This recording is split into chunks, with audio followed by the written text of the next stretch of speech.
From a damp and overcast Omaha, Nebraska, we're at Morrison Stadium tonight for Big East men's soccer between Creighton and Villanova on the Big East Digital Network presented by SoFi. With Rob Sims, I'm Donnie Barnes. Both teams coming off non-conference wins on Tuesday night. Villanova a 1-0 victory at home. Creighton, meanwhile, a crazy 4-3 win over Tulsa that ended with this overtime winner from 6 yards out. Never seen anything like this, Rob.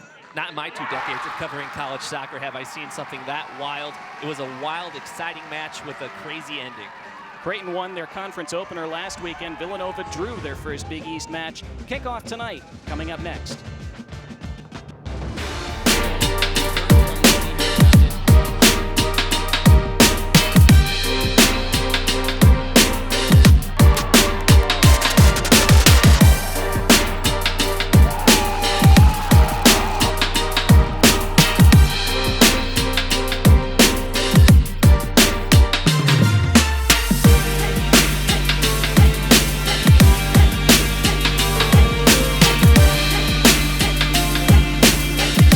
What is a Villanovan? In 30 seconds?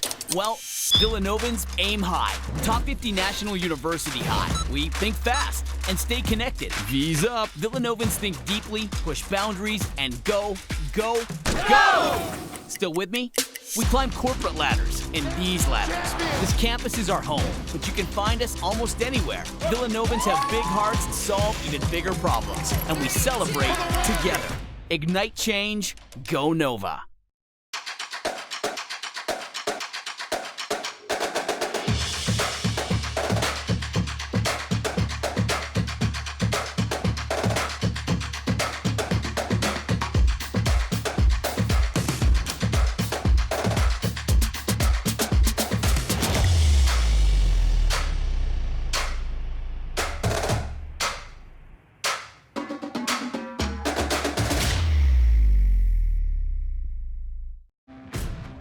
It's time to fuel your ambitions by taking charge of your student debt. At SoFi, we've helped over 250,000 people refinance their student loans, saving thousands of dollars. Now you can pay off your student loans faster and reach your goals sooner. See how much you can save in just 2 minutes at SoFi.com.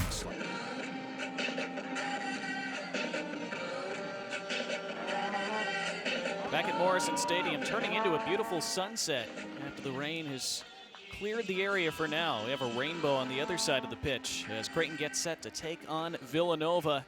Intriguing clash of styles here tonight, Rob Sims, because you have Creighton, who like to play that very free-flowing, possession-based style, and Villanova, who've been extremely defensive this year. The Wildcats will line up in a 4-4-2. Yeah, that 4-4-2 has only surrendered 2 goals the entire season. So they've outscored their opponents 9-2 on the season. They've been quite stingy in the back, and we'll talk about that back four a lot tonight, I'm sure. 6 clean sheets already for the Wildcats. For Creighton, meanwhile, in the blue tops and bottoms tonight, Colin Valdivia back in goal as Paul Cruz still not ready to go yet. And some others returning from injury. Bryce Gibson in the starting 11 today. He's battling that knee injury. They're nursing him along. Well, I'm talking to Coach Torres this week.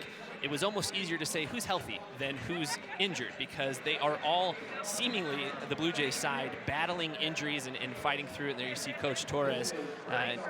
They've still managed that 5-2-1 record, and you talked about the clashing styles. Creighton with 15 goals scored already, but they've surrendered 12, and that's unusual, and that's something Coach Torres has keyed on, saying they have to play better defense. We're underway on this Saturday night as Creighton immediately launch it down that right-hand side. Richie Schlentz with the initial clearance for Villanova. We're in the white tops and bottoms today. Ball sliced out of play by Bryce Gibson. Be interesting to see how many minutes Gibson plays tonight. Didn't start their last match, missed several with that knee issue. Not a guy that you'd expect to go the full 90, but after they got off to a really slow start, played very poorly in the first half against Tulsa on Tuesday, as this ball swung into the box and easily dealt with by Luke Mitchell. I think the Jays just want to get off to a better start today and put out their best 11 right away. Well, we alluded to the crazy match on Tuesday night here, and some of that was due to Coach Torres trying to get some of his injured guys a little bit time off of the pitch. Chased down by Hawkinson. It's off him last for a Villanova throw. So in doing so, they found themselves trailing, or at least even, and they didn't want to be even. They felt like they could have put together a better first 45 minutes, and Johnny makes the change at halftime. They come out and explode with 3 goals quickly, and so yeah, trying to avoid that tonight, putting in some experience and some size there in the central defense. Ball over the top. The Jays had a lot of issues with those balls over the top on Tuesday night. Couldn't be controlled by Marcus Brennis. Creighton looked to break out. Mentioned it briefly, 6 clean sheets already for Villanova. 6 of their 9 matches so far have ended in a 1-0 scoreline. Another ended 0-0. They also had a 5-0 victory in their opener. Stingy to say the least. And here's Espeleta. Boy, Luca Miller had fallen over, but from his stomach was able to make that tackle and break up that attack. Fallen flat there, and he had gotten back up on all fours, and you said from his stomach, and I think he actually may have stopped that with his stomach. He just happened to be in the right spot at the right time. Here we see it. There you go, right. Down on all fours. It's unconventional, but that'll work. I don't think they coach that very often. No, it's not how you teach that. Colin Valdivia being closed down slightly. Hawkinson hoped that ball would bounce for him. It did not. Udai Toshiro playing that deep lying position at the start of this match. Very versatile. They can move him all over the pitch. Now Hawkinson. Luke Hawkinson bursting into the box. A slide tackle by Shane Bradley as Hawkinson looks to pick up the second ball and recycles it for Budati. Hawkinson was nearly in there. Charles August, the overlap for Budati. Will it stay in play? It does. The cross went over Hawkinson's head. Villanova have time to clear. A gutsy step around move by Victor Benediktsson, the Iceland native.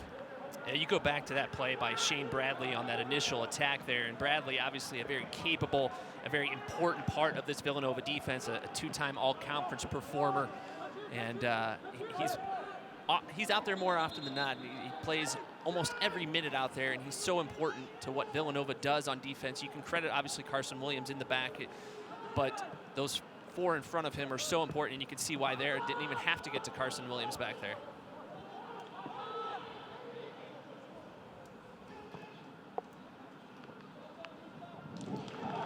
Chance for August to break forward. Not a lot back for Villanova. Hawkinson on the left. Help arriving. The overlap from Kuba Polat. Polat could keep it in play, but couldn't keep it under control. Seeing the Jays try to attack that end line, though, early. Yeah, absolutely, and you can see the overlapping runs there, too. And, you know, it's something you talk to the staff about, you talk to the players about. They're still getting accustomed to this new turf. It's a new pitch down there at Morrison Stadium this year. And even talking to Coach Torres about that final goal that wasn't a goal, he says when that goalkeeper, what resulted in that touch, which we didn't show you, it was the goalkeeper picking up a pass to touch back to him, but he misplayed it. Coach Torres says the old turf, that would have gone in because it was played so fast that once the keeper missed it, it would have rolled in. Here, this new turf plays a little bit more like grass, and it slowed it down enough for the keeper to be able to stop it. Thankfully for the Blue Jays side, they come away with the victory regardless of what happened there on that bizarre play. Yeah, it resulted in that indirect free kick, which Udai Toshiro put into the top of the net. A moment that got played all over national and internet TV over the next couple days. Don't expect a 4-3 match here tonight. Never know, but that is not the style Villanova play. Spalletta could only nod that out. And you can look back to the last few times these teams have met, too. A 1-0 result for Creighton last year at Villanova. The last time these teams played here, it was a 2-0 victory for the Blue Jays as well. So always going to be a tightly contested defensive effort. Polat dispossessed Corte, but then led Hawkinson. Left a little bit too much off it. And Corte gets it back. Hey, you talk about that match last year, though, Rob. Villanova are still a little steamed about that because they felt that the goal that Creighton scored shouldn't have counted. Felt like a little bit of too much contact or even any contact in the box once Carson Williams had it in his hands, felt like it might have been jostled loose there, and Creighton was able to pounce on it. It was Luke Hawkinson actually that scored that game winner in the 1-0 result. Just one of their 2 home losses last year for Villanova. Yes, as their head coach Tom Carlin said earlier this week, their goal was nonsense. If we had replay, it wouldn't have counted. He said that really hurt us because we played well in that match. We felt pretty good about how we played, but we got no points from it. And a big part in them not making the Big East tournament last year. So they would love to return the favor tonight. I'm guessing they couldn't care less if their winning goal and a 1-0 win at Morrison came off an attacker's hand, somebody's back, somebody's arm. As long as it goes in the net and it counts, that's all that matters tonight, especially once you get into league play. The points are all that matters. Well, and you talk about, we've obviously mentioned Nova's defense, as we should, has been outstanding this year with those 6 clean sheets. Offensively, maybe haven't started clicking as much as they would have liked to. You mentioned that 5-0 win over Delaware to start the season, but since then just 4 goals over their last 7 matches. So offensively still trying to get going there. You see head coach Tom Carlin leading the squad. Trying to get back to the NCAA tournament. He led them there in 2016 for the first time in program history. 4 winning seasons in his 12 years. He wants to get back there, and I'm sure that's the goal of all the Wildcats out on the pitch tonight. He's gradually built them into a very competitive program over his decade plus in Philadelphia. Have some light misting rain that's falling again now. Well, pretty heavy rain for a couple hours prior to the match. It cleared about an hour prior to kickoff.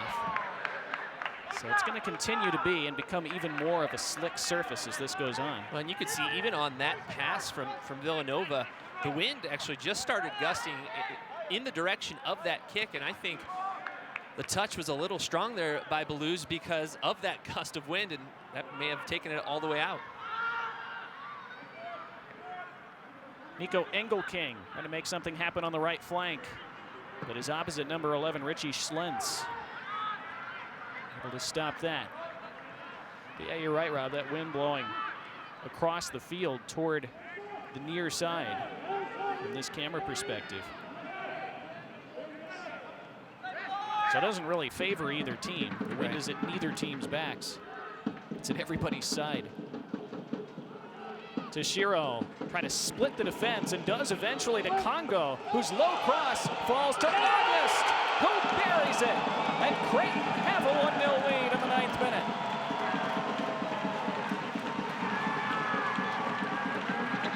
The play started by sending that ball through. Villanova was able to get a little bit of a touch on it, but Congo there stayed with it after the touch, centers it up. August there, the freshman from Quebec, putting away his 2nd goal of the season. Here we see that from Congo. It's a good finish from August, isn't it? Yeah, we'll see from this perspective the tough angle that he had with Shane Bradley laying down. It was Bradley that tried to clear it, unable to. It ends up on the foot of August to give the Blue Jays the lead. There will be no clean sheet for Villanova tonight. And even though it's early, that changes the whole feel of this match and what we expected from it. Because like you said, Villanova haven't been the most prolific offensive team. This is not at all the start they wanted. Well, the only time they've scored multiple goals in a match this year was that 5-0 victory, and since then the most they could have mustered is 1 goal in their victories, and when they haven't scored, they've lost twice and played to that scoreless draw at DePaul last weekend. So yeah, you kind of put the pressure on the road team very early on for the Blue Jays. Valdivia almost gave that ball right to Evan Vare, who would have been one-on-one with the keeper then. So that's an early goal for Creighton that might open this match up quite a bit more than we expected. And Villanova certainly still have time to be very patient. But still, they're the kind of team that loves to keep games 0-0 for as long as possible, and that's already out the window. And now we'll see the game plan. A little offside flag up there, and the game plan for Coach Torres coming into this, he told both you and I, they've got to play better defense. They felt like they have not stepped up and played good defense in front of Valdivia, or when Cruz was healthy, they just weren't playing up to their standard. He knows they have to get there in order to come out with a result tonight.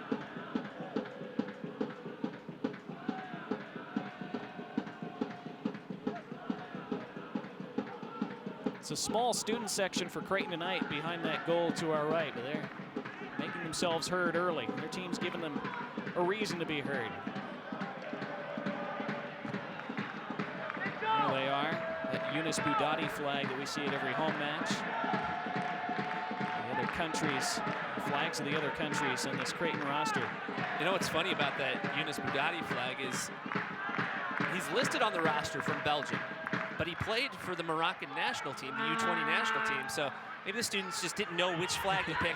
We'll just put his name up. That'll be enough, right? That's smart. They're already learning diplomacy. It's kind of intelligence that you gain at Creighton. That's right. Marcus Brennis. Shane Bradley. Brennis again. Squares it to Josh Balouse. And then touched over the top. Here comes Valdivia. It's a decent little sequence for Villanova. Probably the best of the match so far for them. It really was, and a nice defensive seal off there by Bryce Gibson, who we had mentioned being back in the lineup for the Blue Jays, fighting those injuries. And you mentioned that was the best chance for Villanova. They've had some tough go of connecting their passes early on. They've been a little sloppy, sending some balls out when you typically wouldn't see Villanova send those out. Well, that was beautifully done by August to keep that in play for Espeleta. Then Hawkinson was dispossessed. You saw Colin Valdivia on the screen a moment ago. As that's a heavy challenge. It's going to be a free kick for Creighton. As Hawkinson was brought down and is stayed down. Clock stops with 32:44 left in the half. That's concerning for Creighton. Hawkinson with 4 goals. He scored a pair on Tuesday against Tulsa. It was a high boot. High right foot. I see Benedictson losing the ball there. Didn't want to lose it. And got himself overextended to try to keep possession. Doesn't do so. And you mentioned those 4 goals by Hawkinson. He's been a beast so far for the Blue Jays. Already a career best with those 4 goals. He'd scored 3 in each of the previous 2 seasons, but he's kind of been the go-to guy up top right now. And important for him to stay on the pitch for the Blue Jays. Looked like referee Lance Van Heitzma chose not to show a card to Benedictson there. We'll see the tackle again. Boy, he's, I think, a little fortunate not to go in the book there. The studs are up.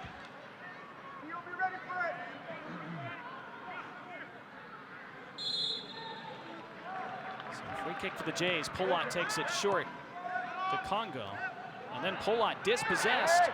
Chance to break for Villanova. They only had 1 forward, but Polot pulled back the shirt of an attacker. It's a free kick for the Wildcats. And they were going to let it. The official did the right job there of letting it play out. If he connected that pass, they would have let it go. But since the pass was not connected, he calls it back there. The right whistle blown on Polot there.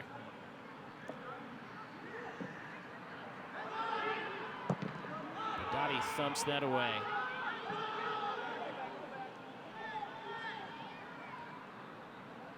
Slowly rolls into the box, allowing Carson Williams to pick that ball up. Carson Williams, an American football player through high school. He was a wide receiver. Really hadn't played much soccer, but because he was a wide receiver, Tom Carlin saying he has great hands, very soft hands. And they've been able to teach him the rest very well over the last couple of years. Still feel he has a high ceiling, a lot more progress he can make. And he wasn't just a high school football player. He's a high school football player in Texas. Yeah. So that's serious. That's big time stuff.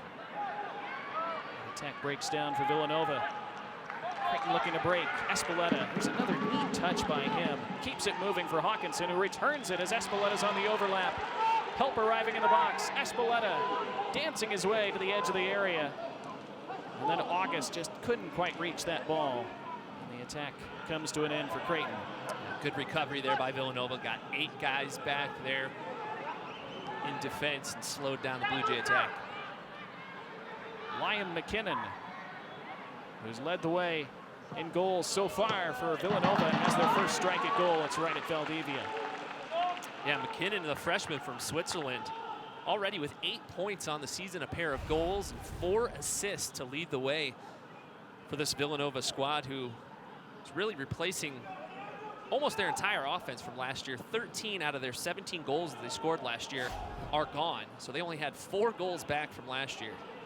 They've got to find somebody to fill that void, and McKinnon's done a great job doing so.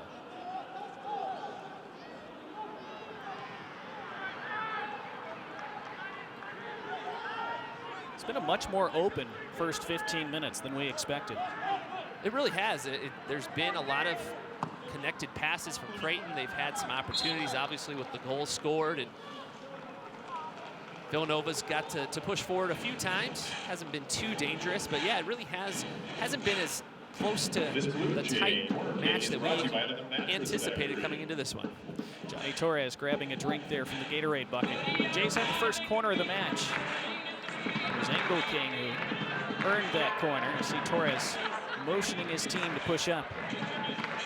He was really unhappy with how his team played after they went up 3-1 on Tuesday against Tulsa. Thought they got complacent, got too defensive too early. Corner taken short. Polot missed it. Rolls to Tashiro. His cross is a good one. And still not clear yet. Now it is. Jay's creating some danger there, even though I don't think that play was quite how they drew it up. Here's Congo skipping past one.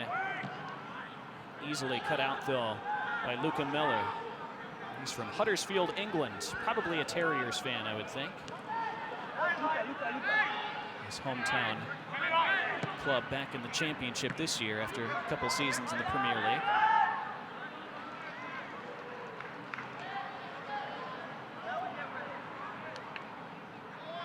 Bryce Gibson.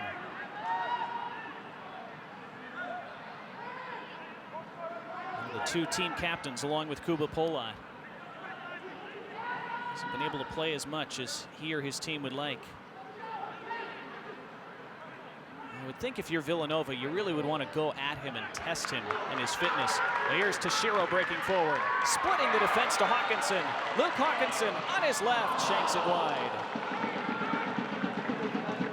You see him grabbing at that right ankle. I think he's still feeling the effects of that challenge a few minutes ago. Benedictson. First National Bank branch. First National Bank is proud to be a long-time. Ooh, he got his studs caught in the turf right before he pulled the trigger there. That's exactly what it was there. So maybe a little bit of remnants from the hard tackle, but that might have just been a self-inflicted injury right there. Trying to settle it up on his left side. The righty trying to. Yeah, that was not his favorite foot, was it? Definitely not. Off camera, you couldn't see it, but Hawkinson gestured that he was okay. He gave the thumbs up toward the bench. Now Engel King. That's not a great clearance from Carson Williams, but Engel King couldn't control it cleanly. Yeah, you can see Williams after that shank as well, looking down. He might have caught himself in the turf as well, trying to clear that. Maybe the slickness with the rain we've had affecting both teams' footing a little bit.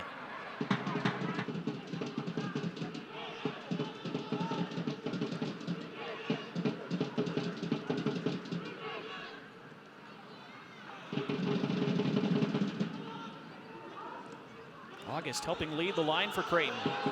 Is Hawkinson ahead of him? Instead, he chooses Budati on the right. Budati only with Hawkinson to aim at.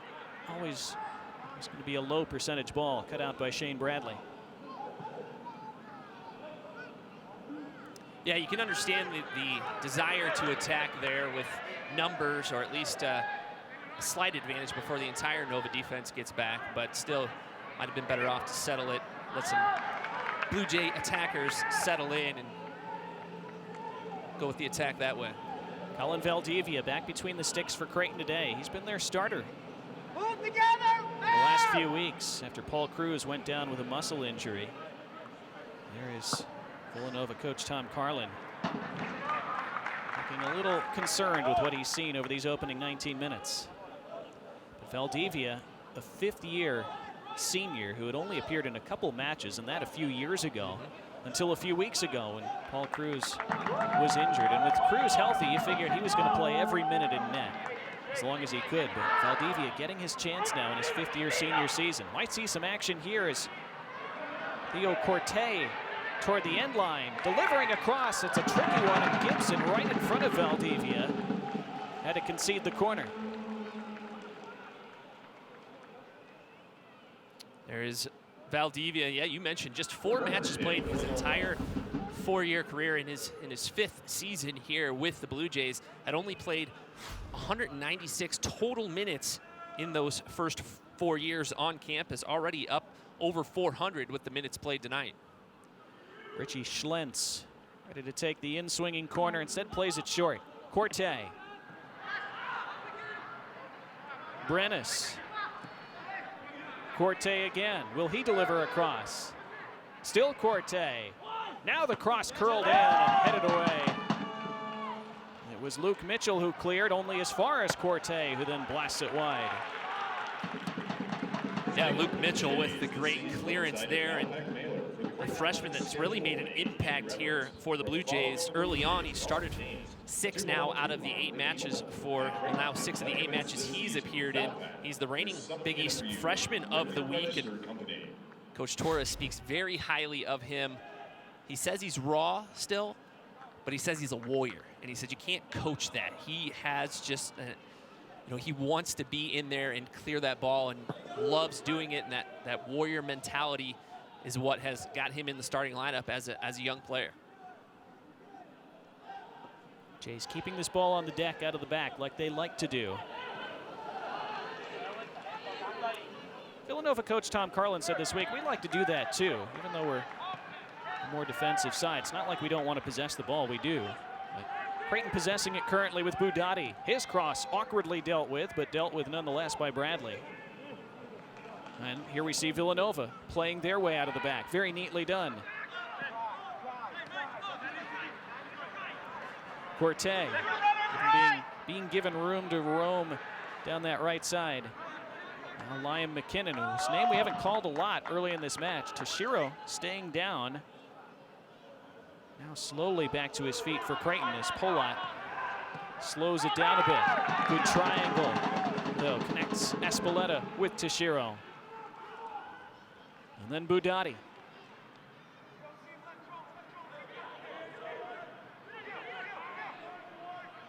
Toshiro. Engelking. Now this match starting to settle into more of the tactical battle that we thought it would be. Yeah, this possession specifically, I was thinking the exact same thing of just playing the angle, seeing where they're at, not trying to go forward too aggressively. Then turned over by Toshiro. And that allows McKinnon to run into that Creighton back line. Just one attacker with him. He looks to find him, but can't do it, as Evan Vare was denied. Good job by Musa Congo to track back and clear the danger. Yeah, the center back's doing a good job there. Gibson and Mitchell there in the middle, but Congo sliding over behind them and clearing it out. Tomorrow's Omaha World Herald, the Omaha World Herald, and Omaha.com. Proud sponsor of Creighton Athletics.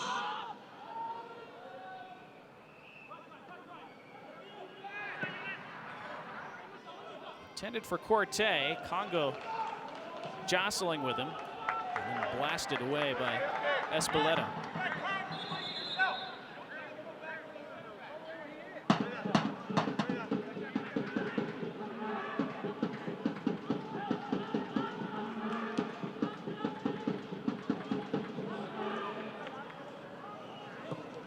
Carson Williams keeps it on the floor for Meller.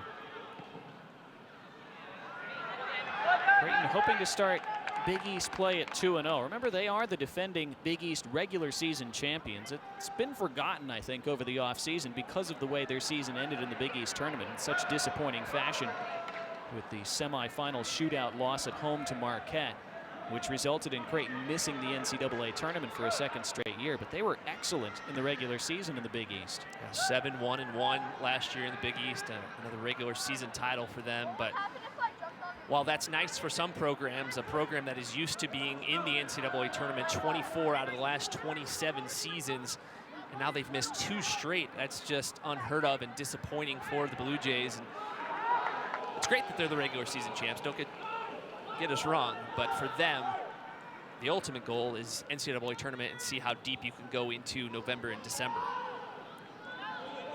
Engelking delivers the cross, a decent one, flicked up into the air. Espeleta, the overhead, and it took a deflection.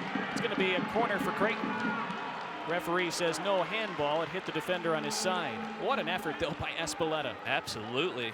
Smart play. That's about the only option he had there. If he didn't want to settle it, ooh, boy, that could have been. That looked like handball on the replay. That was very fortunate for Sean Teixeira and Villanova. Absolutely. That was not awarded as a penalty kick. Hand looked pretty high.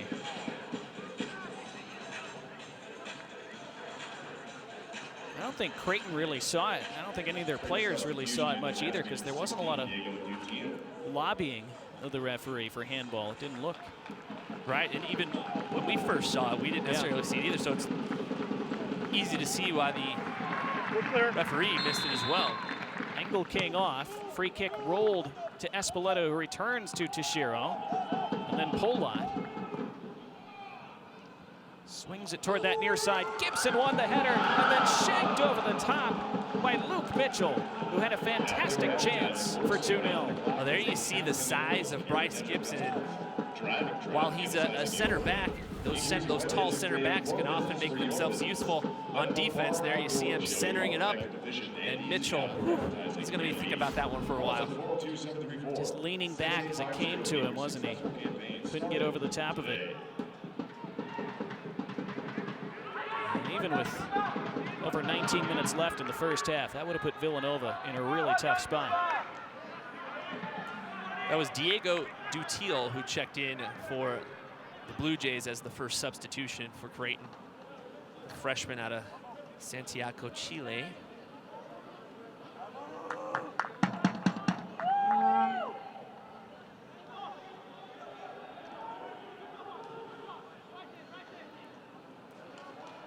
Corte miscontrolled it.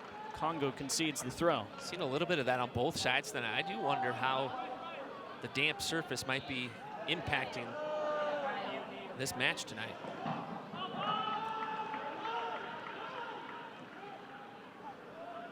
Villanova seeking the equalizer.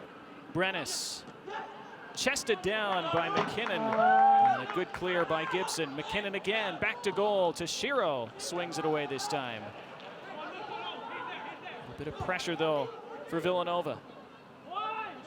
Back into the box it goes. Flicked along by Benedictson, but nobody else in white on the end of it.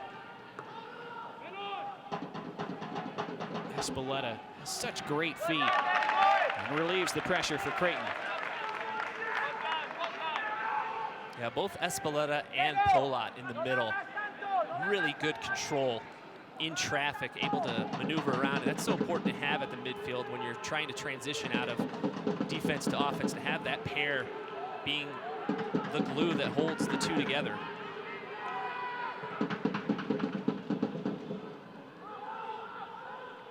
It's a good sliding challenge by Josh Balluz to break up that play. Enough for Villanova. And Balluz on the ball. 6'4", 185-pounder from Toronto. Sean Teixeira. Collision behind the play. Play on, says the referee. Corte continues the attack. Toward the end line. Covered by Congo, who dispossesses him with a beautiful sliding tackle. Hawkinson applying pressure. Williams calmly slides it to Miller.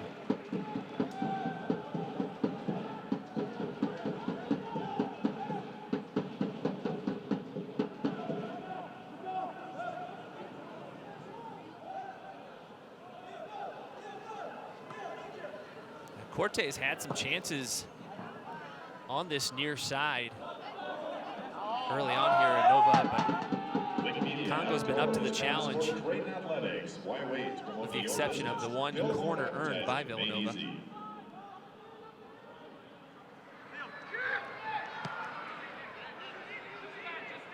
There's that matchup again. Corte against Congo. Corte keeps possession to Teixeira.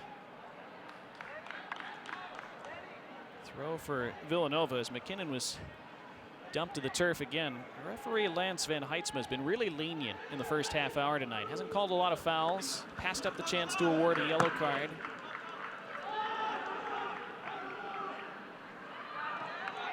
Good work by Hawkinson, dropping deep, and now Polott is away. Luca Polott, sliding challenge, but he got the ball, says the referee. Luca Miller with the tackle. And now offside is Evan Vare, and Polott has stayed down. Offside call. Villanova. I think we'll see here. It was. It got to the ball. But do you like how the distance he came from to get? Let's see it again here. Well, the question is, did he tackle from behind? That's borderline. I think it's a good tackle. Right, it's not quite. I can see why it's not given as a foul. It's not fully from behind, certainly. So he had that angle there. it looked like he went in one-footed. That's the key. If you go in with 2 feet, that's a foul whether you get the ball or not. But he kept the second foot out of it. I think that's a good challenge. You can understand why Polott was shaken up, though. Charlie, find the ball. Find the ball. I think the referee has done, we were just talking about it right before that, I think he's done a really good job of letting it play and keeping the flow of play going between these two teams. And it's been a nice match to watch so far. Hopefully you're enjoying it wherever you're watching it. But there's been a couple of dives that he's passed on blowing a whistle on and just letting it play out here. Luca Polott is up, says he's okay.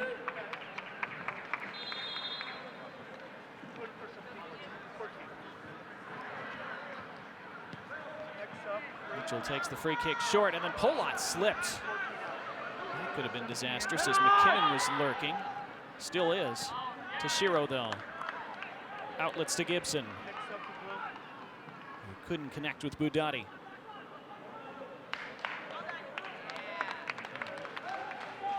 Good work, though, by Creighton to hunt that ball back down.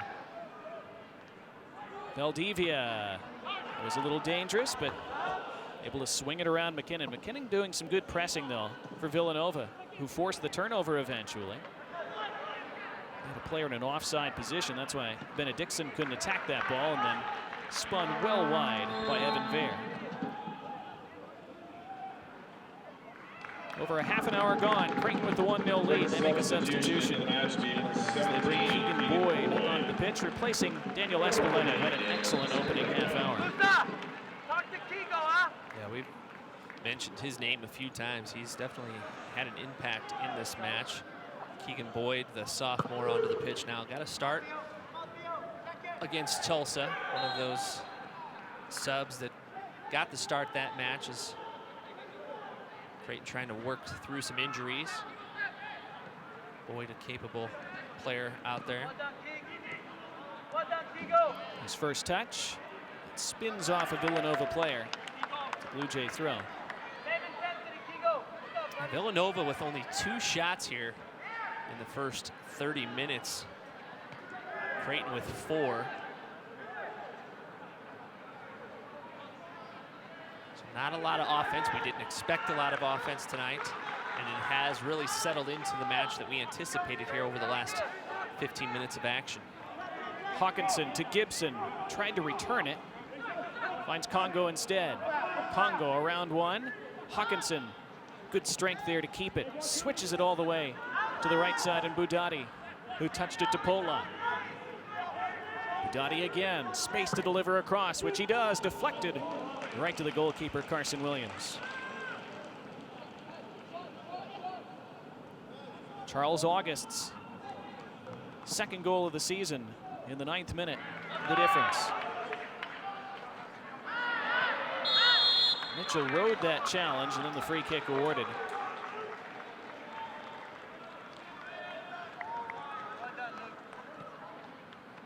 Yeah, I like the style of play I've seen from the freshman McKinnon so far. He's physical, but you can see the touch that he has when he's been able to touch those few times. He hasn't really been targeted all that much. You can see them trying to, but he hasn't had a lot of possession, but you can see him working for it. He's definitely not afraid as a freshman to come in and be physical, which is different than, you know, you hear a lot of the Europeans say how much more physical the game is here on the collegiate ranks especially. So to be from Switzerland and come over and assert yourself aggressively like that is to his credit.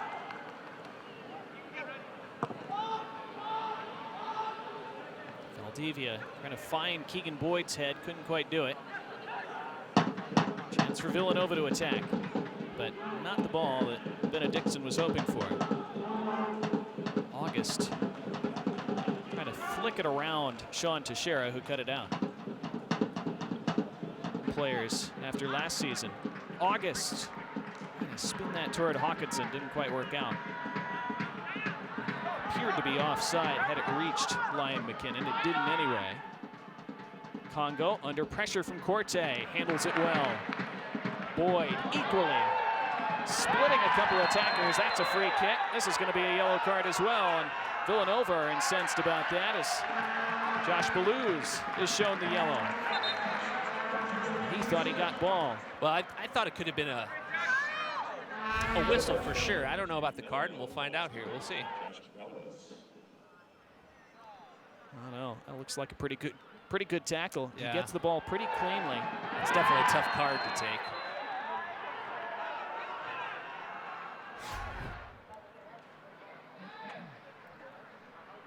Belouz is still trying to explain himself.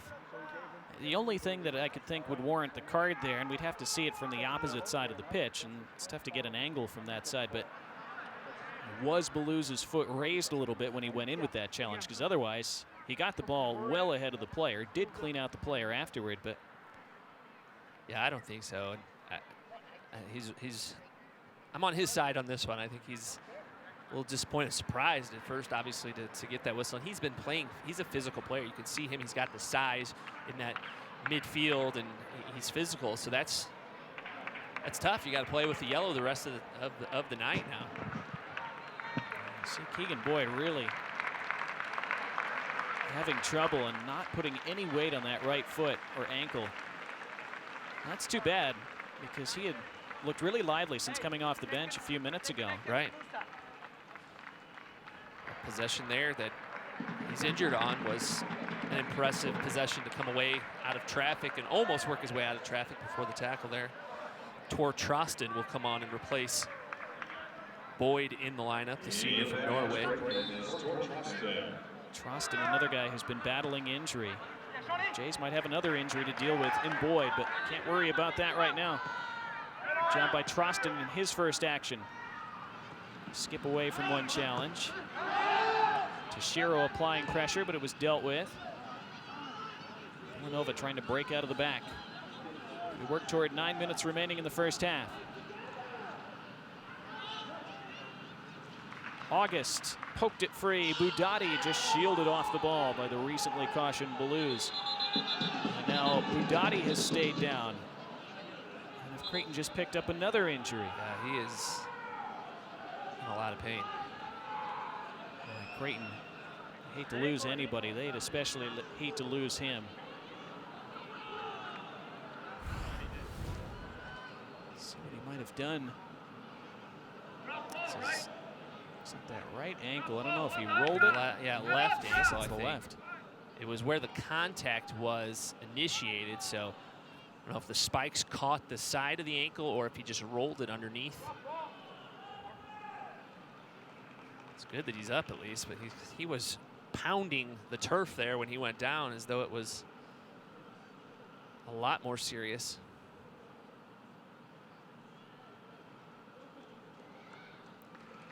I mentioned it in the opening minutes of the match that it might have been easier to ask who is healthy rather than who's injured on this team, because it's a shorter list of healthy Blue Jay players than it is a list of growing injured players for Creighton.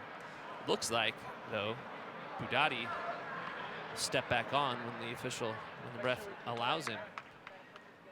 Well, he might be able to finish out this half. It'd be interesting to see whether that tightens up at halftime, though, because a lot of times an injury like that gets tougher the further you go into the night.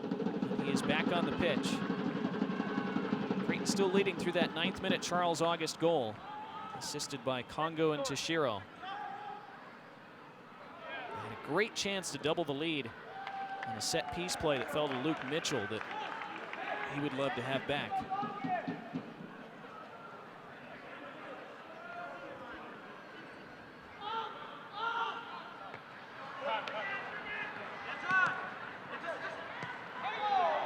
There's an opportunity there with a better ball forward. Connor Bradley was in some space if he could have been found by Benedictson. Yeah, Benedictson, if he had put a little bit of softer touch on there, I think the ball just got to him so quickly and he got rid of it a lot harder than he intended, especially after he saw the opportunity that presented itself. Polot tangling with Benedictson, who's called for the foul, and he can't believe it. I don't know if he was called for a hand. If that was the issue. The ball was up there almost between the chest of the two players. So I don't know if he got whistled for the hand or for the contact there. So we mentioned how referee was allowing them to play. Over the last 10 minutes, we've seen a few more whistles.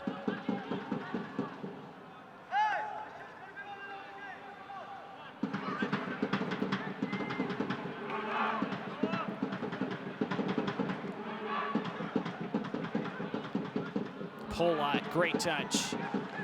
Outlets to August. Dutiel leading Budati, who looks just fine on that ankle, but, well, Budati then gets the ball back after it was miscontrolled by Schlentz, who has to give up the throw on that far side. Well, it's nothing like a 20, 30-yard sprint to loosen up your ankle and feel better immediately.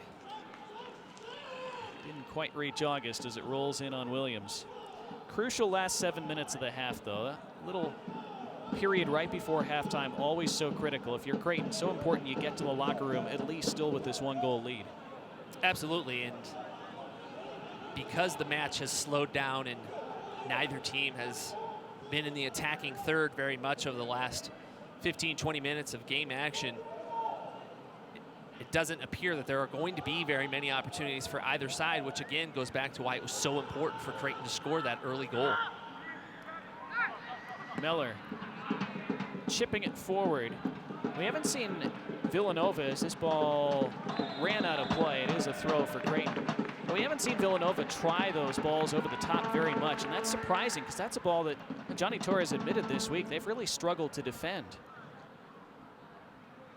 Well, and Coach Carlin mentioned too that that's what they want to try to do. So they may have seen some of that film on the Blue Jays too, knowing that that's an opportunity for Villanova's offense to get going with those balls over the top. And you're right, it just hasn't been there with the exception of one or two here and there that they've been able to connect on.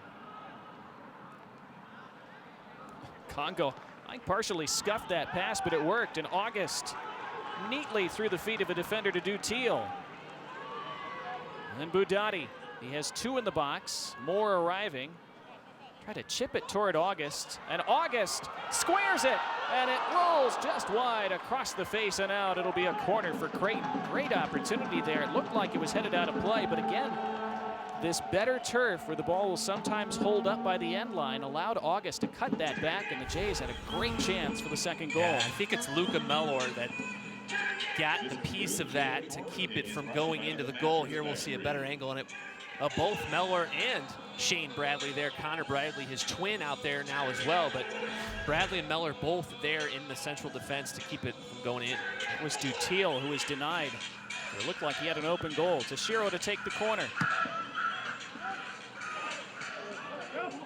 Nodded away. Polot resets to Budati. Dutiel. Trostin. August.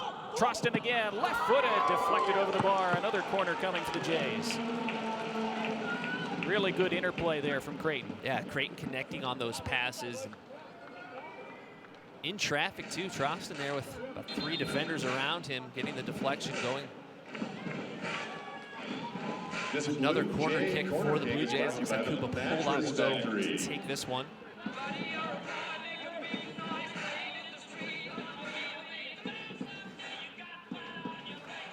Inside 4 minutes to play in the half. Polot taking his time. See that interesting matchup between the 6'4" Blues and 6'5" Gibson.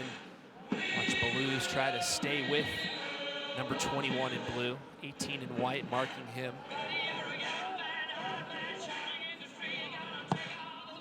Corner thumped in. Trostin sniffing for it. Falls to Dutiel. Dutiel was being stuck to by Dragicic. Great defense by Dragicic.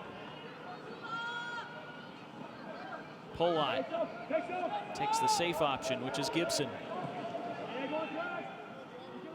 Congo wanted a few more yards. They weren't really there. Heavy touch.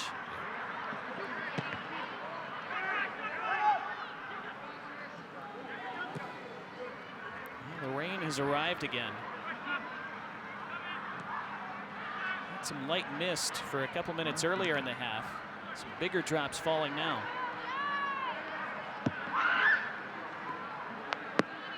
Theo Corte, who switched out to that left side now after you mentioned Musa Congo is doing a really good job on him on the right. So a tactical change made by Coach Tom Carlin. You see how far players are sliding on this slick surface now, and Teixeira comes forward for Villanova. Switches it to keep possession. Blues to Miller.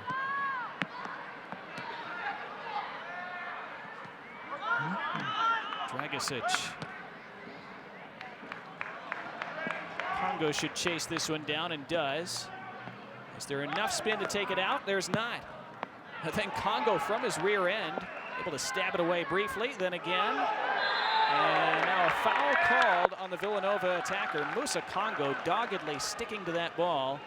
Eventually earns the free kick to the dismay of Liam McKinnon. Well, it's one of those situations, and you'll see it here. McKinnon, if he simply moves out of the way, he doesn't get called for the foul. And it's hard to call the foul on him there because Congo's leaning up against him, and then when he moves, it looks a lot worse. If he avoids contact, he doesn't get called for the foul. It's hard. I don't blame him for being upset with the foul. I don't think that was at all intended. It's just one of those situations where you think about a basketball posting up, and if the defender moves, he's going to fall, and that's exactly what happened there. Don't see too many free kicks from that defensive corner there. Troston, that was off of Teixeira last, a throw in for Creighton as we approach the final minute of the half. 1 minute remaining. Creighton not in a particular hurry here. They're happy to get to the break. A goal up, it looks like. Troston wrestling with Dragicic and called for the foul.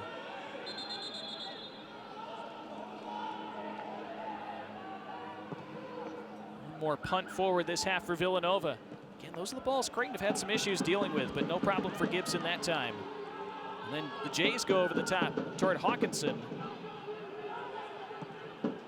Cleaned up by Bradley. 18 seconds left. One more chance for Creighton, maybe. Teixeira. Dutiel. 9, Dispossessed. 8, Oh, he had Budani 7, on the overlap. 6, Budani is upset 5, that Dutiel didn't give it to him. 3, That's going to be the final 2, action of the first half. 1. 45 minutes down, 45 to go in Omaha. The 9th minute goal from Charles August, separating the sides at the halftime break. In the rain now at Morrison Stadium. Creighton 1, Villanova 0. Back with our halftime stats and highlights after this.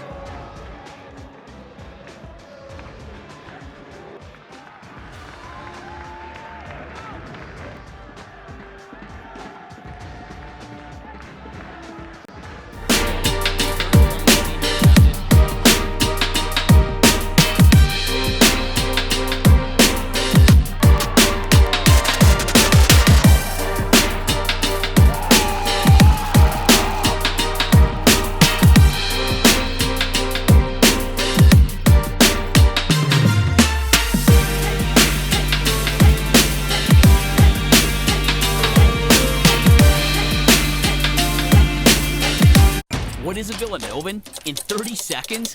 Well, Villanovans aim high. Top 50 National University high. We think fast and stay connected. V's up. Villanovans think deeply, push boundaries, and go, go, go! Still with me? We climb corporate ladders and these ladders. This campus is our home, but you can find us almost anywhere. Villanovans have big hearts and solve even bigger problems, and we celebrate together. Ignite change, go Nova.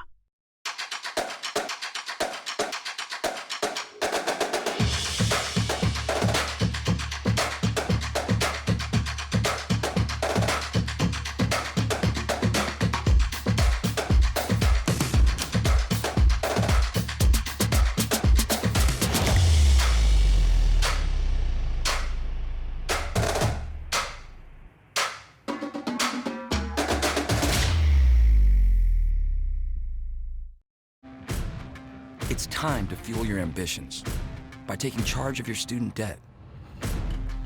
At SoFi, we've helped over 250,000 people refinance their student loans, saving thousands of dollars. Now you can pay off your student loans faster and reach your goals sooner. See how much you can save in just 2 minutes at SoFi.com/save. Proud sponsor of the Great Blue Jays. Visit our full-service showroom at 90th and Elm and let us help you find the right flooring for your home or business. Halftime at a rainy Morrison Stadium. 1-0 Creighton on the 9th-minute goal by Charles August as they lead Villanova here on BEDN, presented by SoFi. Our Big East men's soccer weekly honor roll. 5 players honored, including Creighton's Yunus Boudadi, Drew Newell, the redshirt junior for DePaul, Austin Avisa for Providence. Providence represented by a couple players on that list, Jacob Montez as well for Georgetown. Congratulations to all 5. Meanwhile, Luke Mitchell and Colin Valdivia garnering weekly honors as well. Mitchell, the freshman of the week. Colin Valdivia, the goalkeeper of the week. And good to see Valdivia, especially, Rob, a guy who waited until his fifth year senior season to get a chance to play regularly. He's taking advantage.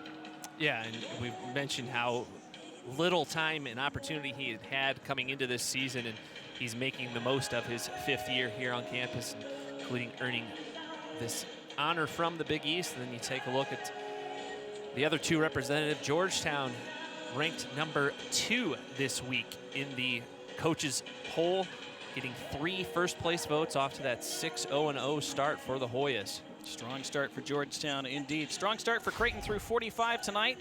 First half stats and highlights are coming up next.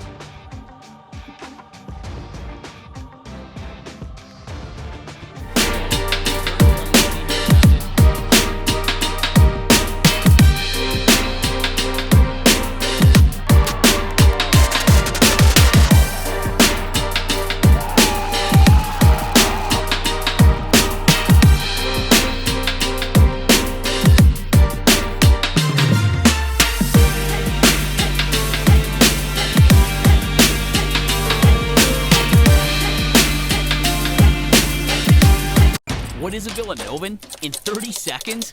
Well, Villanovans aim high. Top 50 National University high. We think fast and stay connected. V's up. Villanovans think deeply, push boundaries, and go, go, go! Still with me? We climb corporate ladders and these ladders. This campus is our home, but you can find us almost anywhere. Villanovans have big hearts and solve even bigger problems, and we celebrate together. Ignite change, go Nova.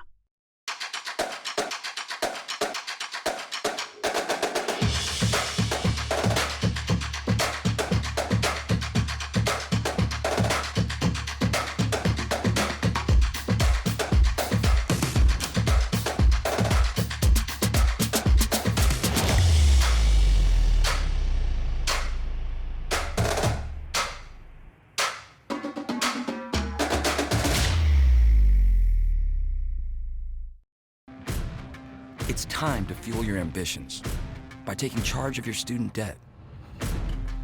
At SoFi, we've helped over 250,000 people refinance their student loans, saving thousands of dollars. Now you can pay off your student loans faster and reach your goals sooner.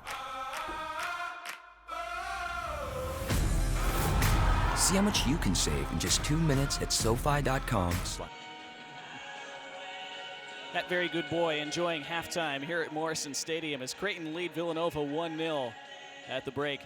Donnie Barnes back with Rob Sims here in our broadcast booth, and it was a surprisingly wide open first 15 minutes as Creighton grabbed the 9th-minute lead through Charles August, and from there the match really settled into what we expected, which is defensive and very tactical. Yeah, absolutely, and that early goal really meant a lot for Creighton to be able to take advantage of the opportunity presented to them and then play with that lead is a lot easier than playing against a team as good defensively as Villanova is. To have that early goal opens things up for them a lot. Now let's see our first half highlights as we'll see how the Jays took that 9th-minute lead. It was a good cross from Musa Congo, just not fully dealt with, and what a good finish by Charles August. see it here again. The freshman able to clean up the mess, put it past the defender who had deflected it to him, and then get it past one of the best goalkeepers in the Big East this season so far in Carson Williams. First shot on goal for Villanova came from Liam McKinnon, who was otherwise held pretty quiet. Awkward cross there that Bryce Gibson had to cut out. Spectacular overhead attempt there from Espeleta, who was really good in the opening half hour. Subbed off there, but yeah, Creighton able to outshoot Villanova. 6-2 here, and you see that shot go high. That was a great opportunity there for Luke Mitchell. Jays hope they don't come back to regret that. Villanova still in this, very much so, at the half. More next from Morrison.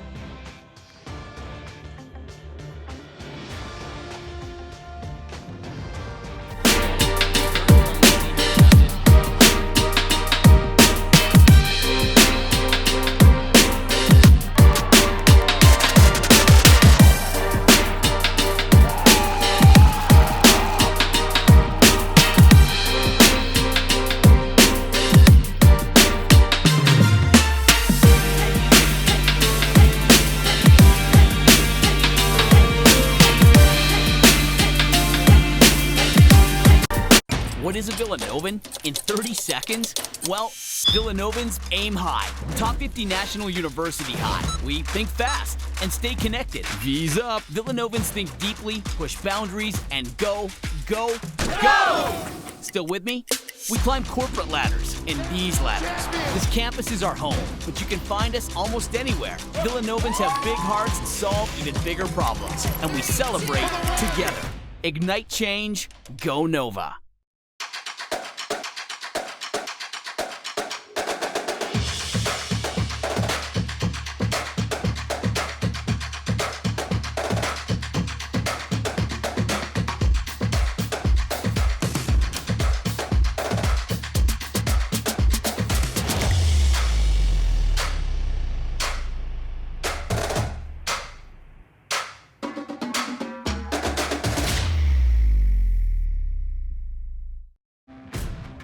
It's time to fuel your ambitions by taking charge of your student debt.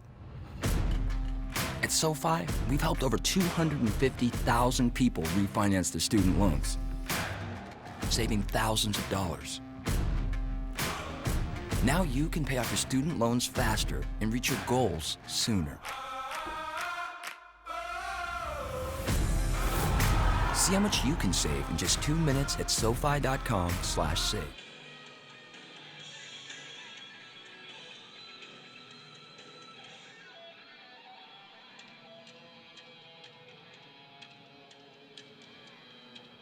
Rain has eased up a bit again here in Omaha. Just a light mist falling currently. Creighton with that 1-0 lead over Villanova here on BEDN, presented by SoFi. We'll check our first half stats. Of course, the only stat that really matters is Charles August's 9th-minute goal that separates these two teams. But you see Creighton out shooting Villanova 6-2, and Creighton fairly even in the first half, but again, definitely created the better opportunities and deserved their halftime lead. Yeah, absolutely. Able to push forward more often than Villanova. Villanova rarely in their attacking third, and that's been an issue over their last 4 matches. You take a look back at what they've done coming into this match.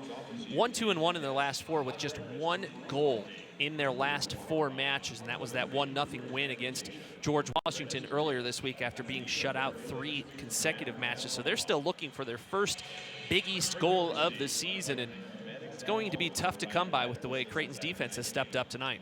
Yeah, and the fact that they trail going into the second half, at a certain point as we go deeper into half number 2, if they don't find that equalizer right away, that's going to force them to commit more bodies forward and maybe open themselves up a bit more to those counterattacks at the back, and Creighton are very good with their speed at those counters.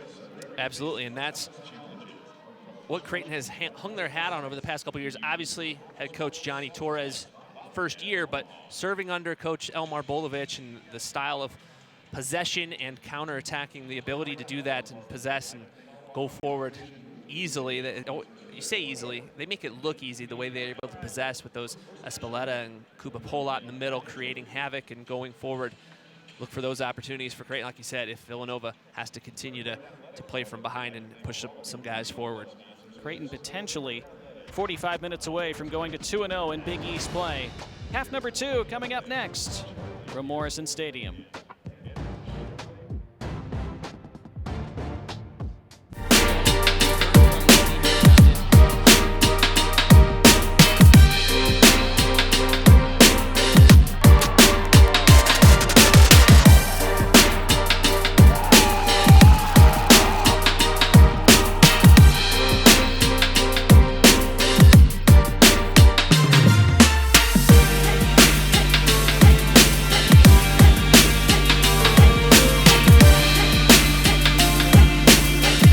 What is a Villanovan in 30 seconds? Well, Villanovans aim high. Top 50 National University high. We think fast and stay connected. V's up. Villanovans think deeply, push boundaries, and go, go, go! Still with me? We climb corporate ladders and these ladders. This campus is our home, but you can find us almost anywhere. Villanovans have big hearts and solve even bigger problems, and we celebrate together. Ignite change, go Nova.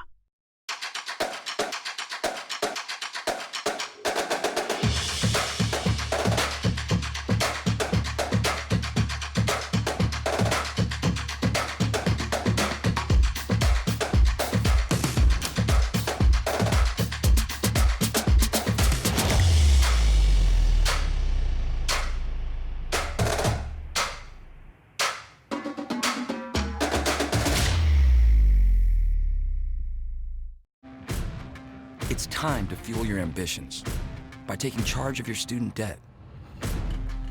At SoFi, we've helped over 250,000 people refinance their student loans, saving thousands of dollars. Now you can pay off your student loans faster and reach your goals sooner. See how much you can save in just 2 minutes at SoFi.com/save.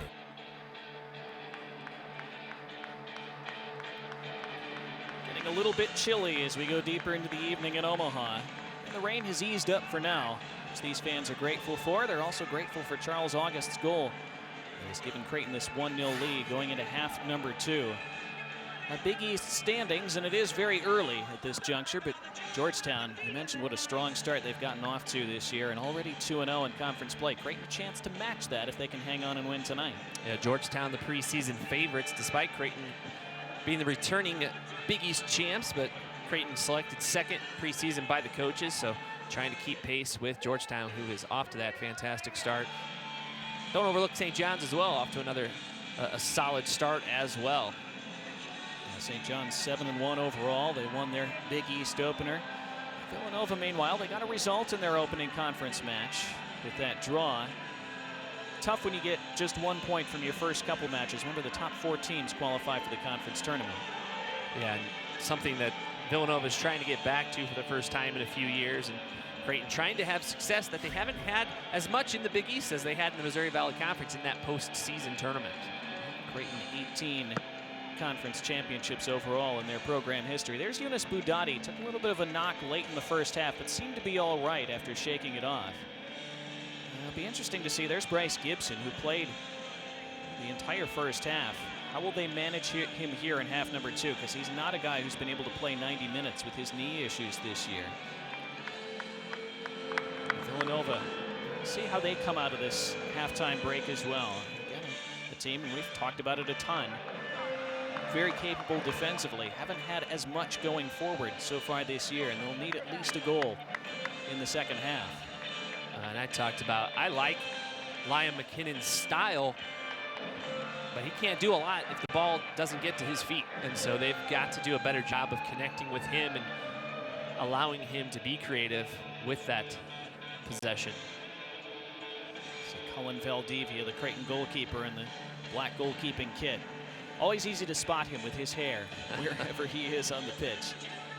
He looked very confident. He's looked more and more confident with every start that he's gotten over the last few weeks. Well, and talking to Coach Torres about that too, he said he has gained confidence. You can see him gaining confidence, but at the same time, we need the four in front of him to play a little bit better, and that will help his confidence as well. And I think that the back line for the Blue Jays have been up to the challenge tonight, and the ball has not gotten to Valdivia very often tonight. You saw in the highlights here at halftime the one save that he had to make, and that was it. That's the only shot on goal that Villanova managed in the first half. Villanova waiting for Shade Bradley to arrive to their pre-second half huddle. Paul Cruz, Creighton's starting goalkeeper this year, went out a few weeks ago with a muscle injury. There's Cruz on the touchline for Creighton. He's getting closer to returning, Johnny Torres said, but still not where they need him to be physically. That's a leg injury, so obviously important to be able to cut, leap, obviously punt, but it's hard to be explosive if you have a leg injury. Back underway for half number 2.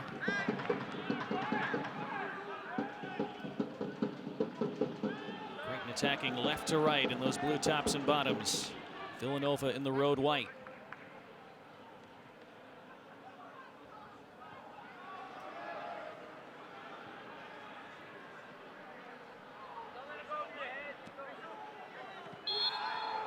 It's a foul given against Liam McKinnon, who was called for a couple of those in the first half. And if you're Villanova, I don't think you have to open things up and get desperate here early in the second half. Still a lot of time left. Gibson spreads it to Luke Mitchell. Congo.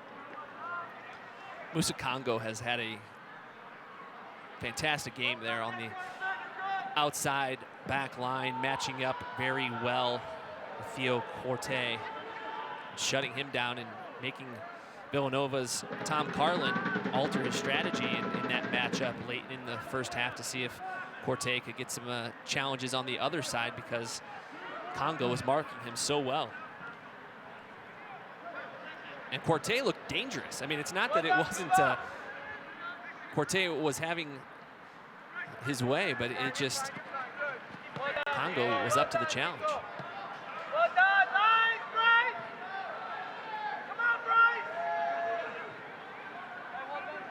There was Keegan Boyd hobbling out of the Creighton locker room. Remember, he had to leave the match in the first half a few minutes after coming on with an injury. Didn't look like a guy who's set to return here in the second half. Udai Tashiro penalized for a foul. Free kick for Villanova coming up in their attacking half. Yeah, it's the same starting 11 out there for the Blue Jays as they had in the first half. Tashiro defending against the much bigger Liam McKinnon, and he's able to win that. Udai Tashiro, maybe undersized on paper, but so tenacious. Not an undersized heart on the Tokyo native. And he's playing injured too. Not surprising, right? We've talked about that throughout, but a shoulder injury is what his issue is, and obviously battling through that. Coach Torres said he needs to have surgery, but he opted to continue playing because he said, these are my guys. I want to play with these guys. He could have redshirted when the injury occurred. Cross swung into Hawkinson. Great opportunity at that near post, and he couldn't put it on frame. That was a fantastic service in there, and you can see Hawkinson crediting Congo. Fantastic. Musa Congo leading the Jays in assists now after he had another on Tuesday. Could have had one there. Hawkinson just off target.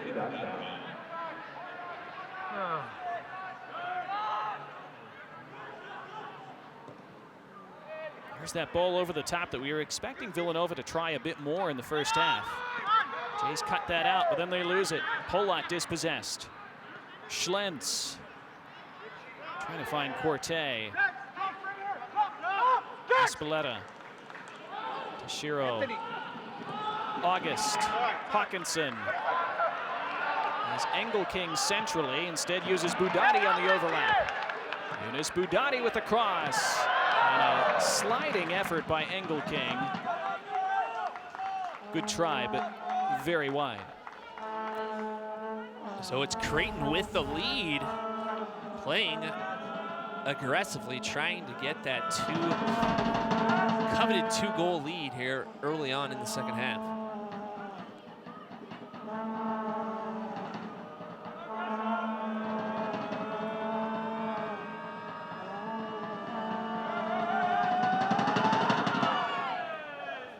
The student section behind Carson Williams' goal now.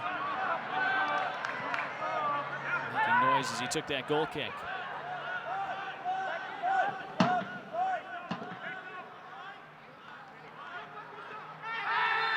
That's a foul, and that's going to be a card to Villanova's Marcus Brennis.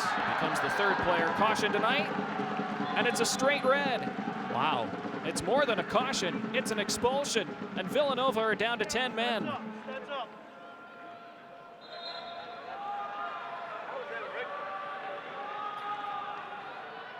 not expect that color to come out of the pocket there. There's to see the replay. There's no way Tom Carlin just screamed. You're an embarrassment!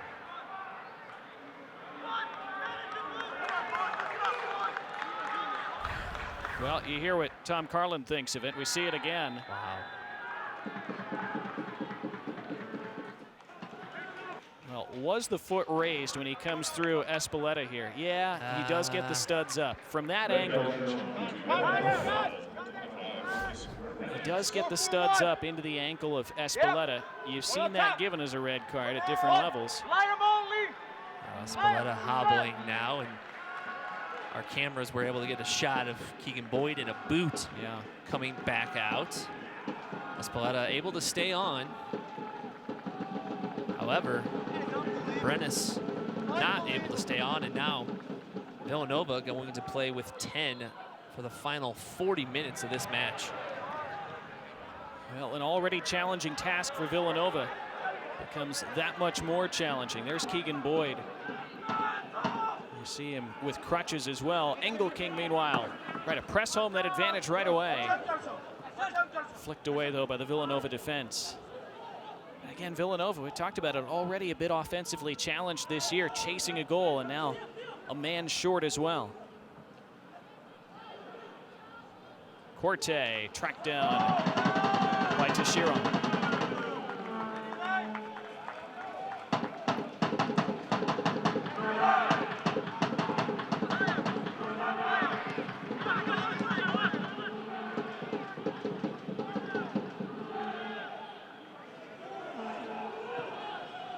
The interesting thing about that red card, though, Rob, and as we saw the replay from that one particular angle, Brennis's studs were up, and he went right into the ankle of Espeleta. However, there was a similar challenge in the first half that not only did Lance Van Heitzman let it go, he didn't show a card at all.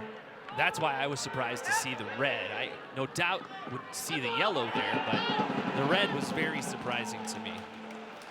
Good work by Budati, meanwhile, to earn a Creighton corner.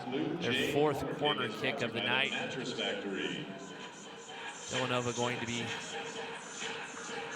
fighting an uphill battle. It already felt like it was uphill. Now it's kind of up a mountain for the visitors. And the second goal might make that mountain too steep to climb. Is that ball in play? It is. I don't know if that was a trick play by Pollard or if he just miskicked that ball. He kicked the corner flag, it looked like. Huh, that's a new one. Couple of things, two matches in a row, the things we've never seen. Let's see this again. Yeah, wow, absolutely. Never seen that.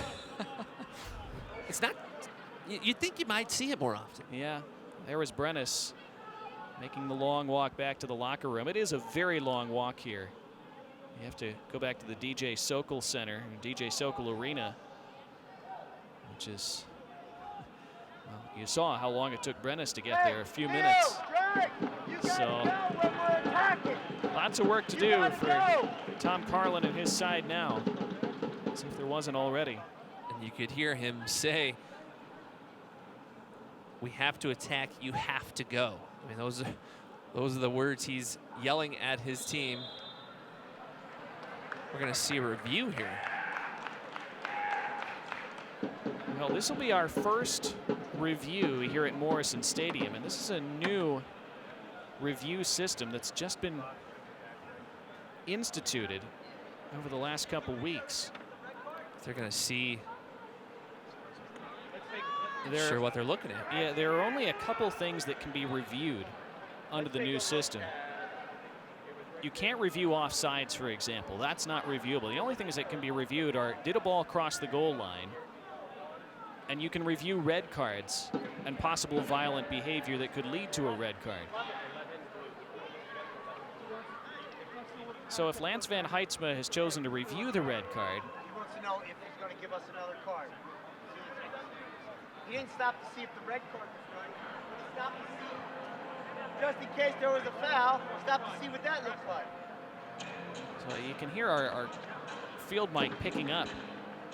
I'm not sure who that was speaking. It sounded like they're not reviewing the red card itself, which would be strange to do it a few minutes after it happened. Right. So maybe they're reviewing something else. And whatever they're reviewing, Tom Carlin not pleased. Trailing 1-0 on the road. Short, one man. Yeah, I wouldn't be pleased either. Playing in the rain, standing in the rain. You've only scored, your side's only scored 1 goal, and now in your last 4.5 matches. Brief review. Apparently,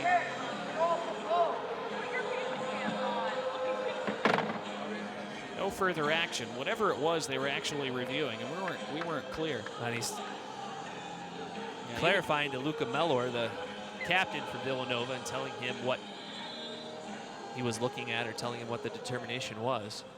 Yeah, even back in our control room, they're not sure exactly what was being reviewed there. So there's your first taste of review in Big East play, at least here at Morrison Stadium. And nothing really comes of it. We're back in play. Creighton still up a goal and up a man. The 9th minute tally by Charles August. And then the red card shown to Marcus Brennis. Engel King. Budati made so many runs down that right flank. His cross, Polot! And it hops in harmlessly to Carson Williams as Polot couldn't get much on it. And then August looked like he might have tweaked his left foot behind the play.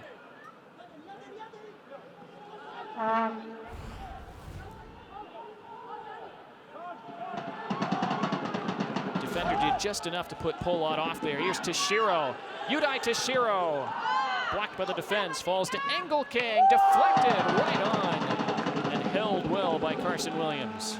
That was a nice touch by Engel King. That was a tough ball to settle and get under control to put it on net. And he absolutely did. The transfer from Charleston, that's Division II Charleston in West Virginia. Now Charles August is down to a knee behind the play. He's signaled to the bench that he needs to come off. You see him there. So Creighton are going to have to make a substitution. They're effectively playing with 10 men for the moment, and now play is stopped and August can hobble off. He's favoring that left foot ankle area.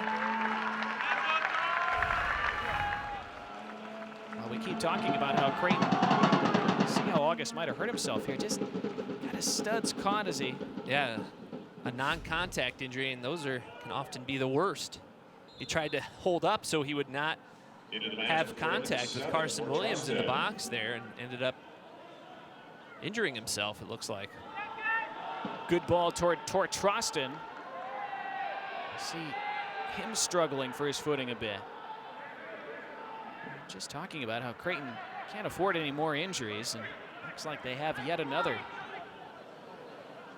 They're gonna have a tough time fielding a starting 11 at the rate they're going. Honestly, we haven't seen either of the Briggs brothers tonight, the twins, who have both been nursing injuries and have both been in and out of the starting lineup this year for the Blue Jays. Yeah, Johnny Torres was hopeful that Cameron Briggs might be able to play today. But you're right, haven't seen him yet. Ziad Ferris is another name that you're familiar with if you followed the Blue Jays last year. He has been out for a while, unable to suit up, an important part of the Blue Jay offense.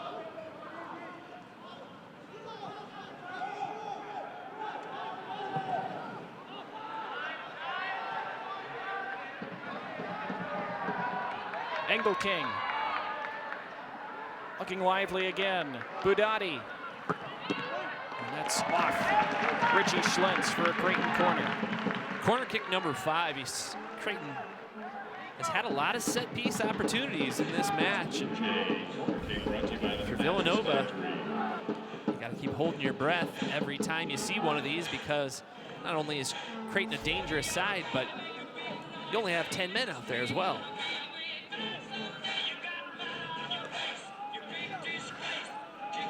Polott will look for a more conventional delivery this time. Seen the Jays keep it low and short off corners a lot tonight. Toshiro, his cross, and good safe hands by Carson Williams. Again, he's a former wide receiver in Texas high school football, so you would always favor him in a situation like this. Watch, he does absorb a little bit of contact from Engelking. Might have been pass interference. There you go. Contact before the ball arrived. Yeah.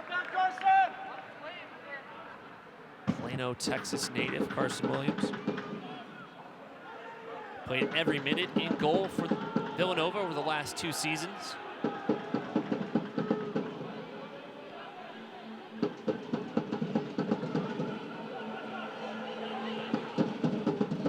Blues, who's on a yellow, remember. Good flick for Richie Schlentz. His cross, Valdivia. Ooh, he had some trouble gathering that. It spun off him initially, but stayed under his body. He wasn't sure.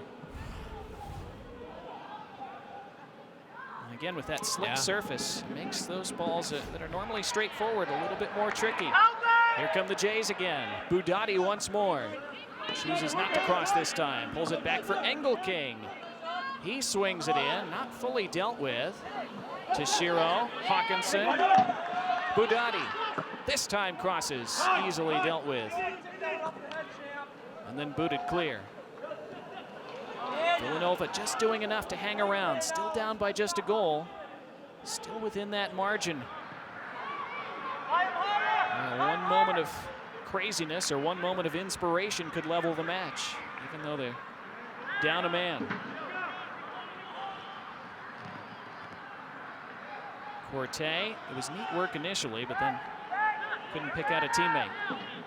I thought it was interesting on Creighton's last attack, that service in from Engelking. Only had 2 or 3 Blue Jays in the box. The rest kind of guarding against the counterattack, if you will, not going as far forward as we had seen them going before, even though they have the man advantage.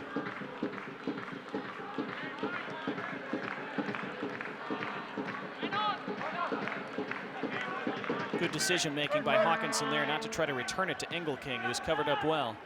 Trostin instead. He has space to come forward. Now Hawkinson couldn't keep it in. Or could he?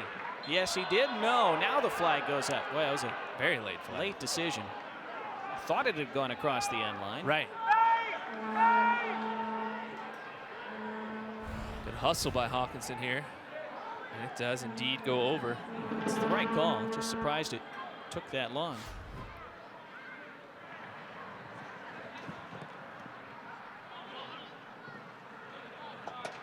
Came off Mitchell last. Throw in for Villanova. They've not been in Creighton's half very much in this half. Still looking to register their first shot of the second half. Nearly 15 minutes in.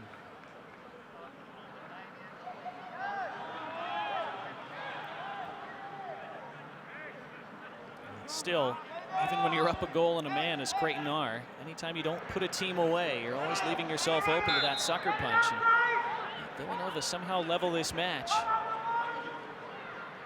This could become a crazy night.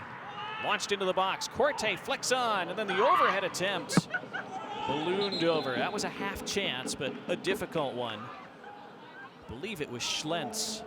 Tried that acrobatic attempt. In the match for Villanova, leader 9, Seydou Shamsuddin comes on for the first time tonight. The redshirt freshman forward from Ghana.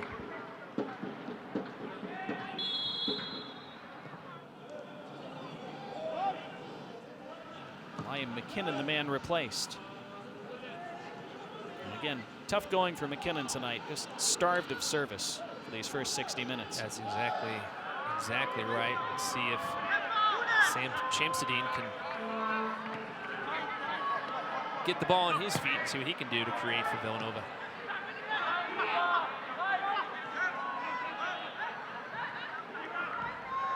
Mitchell to Congo, half an hour to play at Morrison Stadium. Creighton still nursing that 1-goal advantage.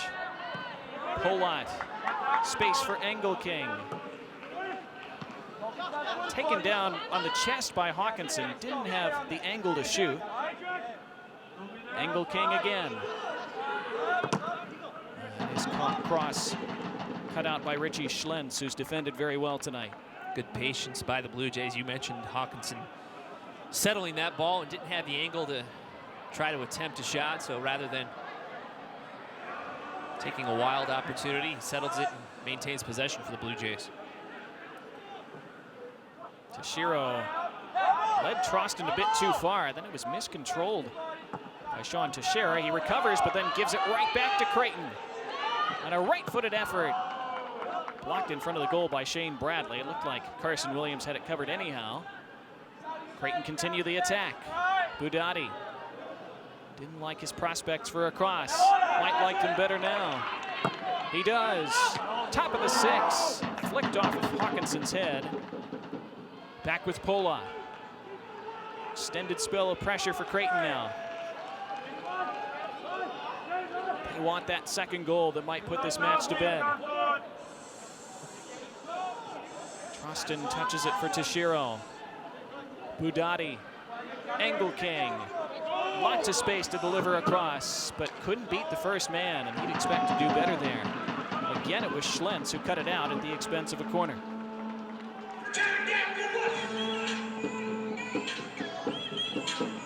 That's another Mattress Factory corner kick for the Blue Jays. Set pieces have not been kind to the Blue Jays tonight. They've had, this is now their 6th corner kick. Haven't really been dangerous on many of them, if any. And Creighton have generally been pretty good on set ball deliveries this year. Polat toward the back post where Gibson was lurking. Flicked away by Bradley. Gibson loops it in toward Engelking. Acrobatic leap, did get his head to it, but couldn't direct it. Hawkinson. Polat. Hawkinson again. The 1-2 finds Hawkinson.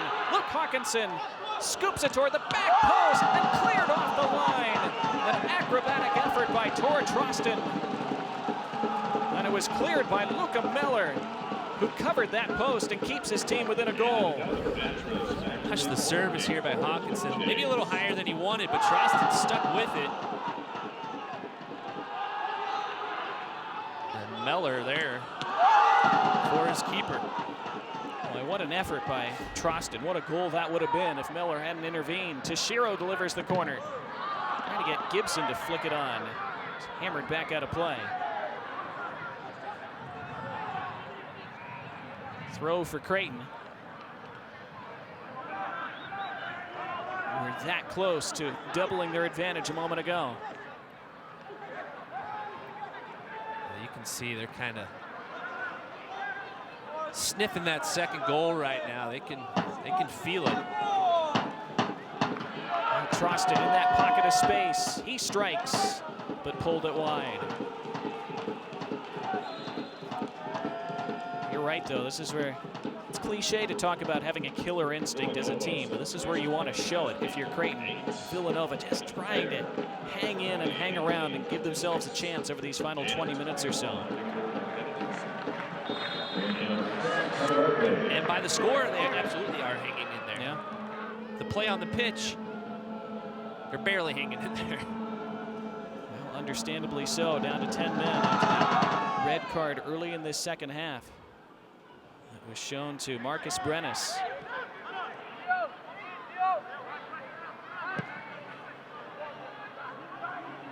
Villanova also have Josh Balluz on a yellow card. Kuba Polat was shown a caution as well in that first half. A long switch of play to the left. A good one for Schlentz, who then couldn't take it in. Not the simplest ball to control, but And when you've struggled to create like Villanova have, that was an opportunity to put themselves in a decent position. Well, you can see them defending the throw-in a lot tighter than you typically would just because of where the positioning of that throw-in was. And it earns them a throw. Exactly. Still a lot of time left. Still just that 1-goal deficit for the Wildcats. This is Shamsuddin, who hasn't seen a lot of the ball since coming on. Saw it here. Another throw-in coming for Villanova. They wanted a free kick there as they thought Richie Schlentz was dumped to the turf. There's a nice clean tackle by Engelking to dispossess. Schlentz lining up the long throw, looking to launch it into that danger zone. And it does hop into the danger area. Still loose and hammered away. Creighton just about deal with it. It was Espeleta who finished the clear. The Jays didn't deal with the first couple bounces. Well, the height of Blues was apparent there as his header centered it up and just could not connect there with Shamsuddin in the middle. Might be the most dangerous chance they've had tonight. You see there.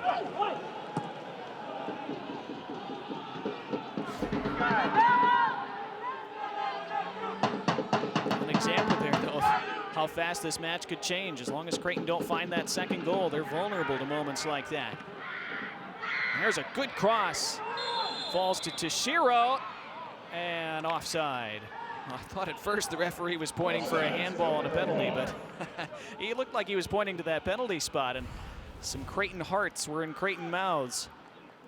Yeah, we caught the tail end of that, but Shamsuddin, the freshman, redshirt freshman, head of the defender there.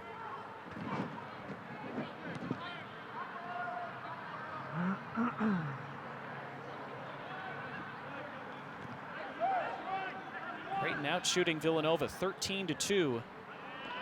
Just the slender 1-goal advantage. Charles August in the 9th minute. Still the only tally thus far. And again, we expected a match like that. The only surprise was that we got a goal inside 10 minutes. Good pressure by Villanova, though. Yeah, Evan Vare, the pressure put on there by Vare, the senior, transfer from Lafayette. That earned this possession for Villanova. Nice job from Vare. It gives Schlentz an opportunity to launch another dangerous throw into the box, perhaps. That's what he's lining up for. Well dealt with by Kuba Polat, but back to Schlentz. Schlentz toward the end line, well closed down by Engelking.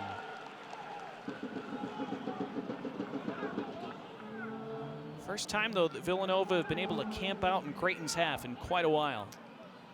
They've put together a couple of chances, one dangerous chance. We'll see if here's another one. Again, that long throw. Jays deal with it again. Schlentz again. Jays had a wall of blue lined up to handle that. Did that come off Troston last? Yeah. It did. It's a corner for Villanova, just their second of the night. The shot taken by Sean Teixeira. It was going to be a hopeful one, but it will result in a set piece. Yeah, Creighton just a few moments ago with multiple opportunities to build their lead, and now they've had to withstand multiple opportunities from Villanova, playing that man down here for the final 40 minutes of the match of regulation. Theo Corte takes the corner, and it's a good delivery. I think it was Gibson who got a head on it, and then on the volley, Luca Miller skied it over the bar. That was a decent chance. Not an easy one, but he'd love to have another crack at it. Excuse me, that was Evan Vare. Let's see where it settles. Yeah, absolutely. That was Gibson, his height. No, you were right, it was Miller who swung at it with Vare right in front of him. And you just wonder if Vare's presence might have accidentally put Miller off. Over the top, runs all the way through to Valdivia. It's a little gutsy, and again on the old turf, you wouldn't have wanted to see your goalkeeper let that ball roll. It was a much faster surface here at Morrison Stadium, and that was a dangerous ball by Mitchell. all the reviews here early on this season Players are really liking the way the ball plays. The coaches are liking just the soft feel of this turf. Trostin to Budati. Yunus Budati. Good diving, clearing header. Back to Kuba Polat. Polat. He's trying to pick out Hawkinson with a low cross. Budati instead. He swings it toward Hawkinson for Espeleta. He scored in Creighton's last 2 matches.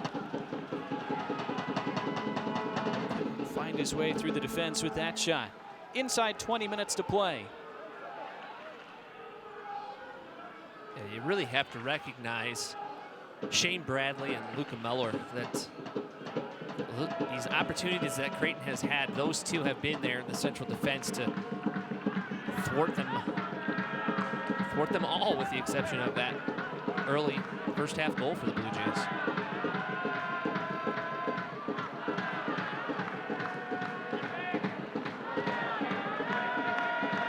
Nico Engelking's had a lot of possession on the right side. Another cross from him over 2 Blue Jay heads. And now Toshiro settles, but couldn't get a clean strike away.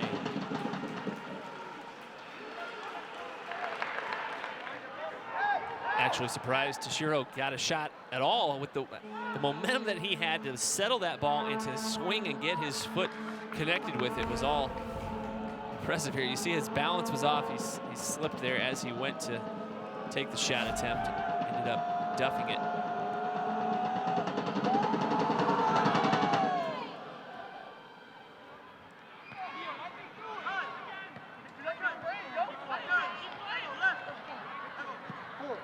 Aerial balls in a row contested. Creighton win the loose ball.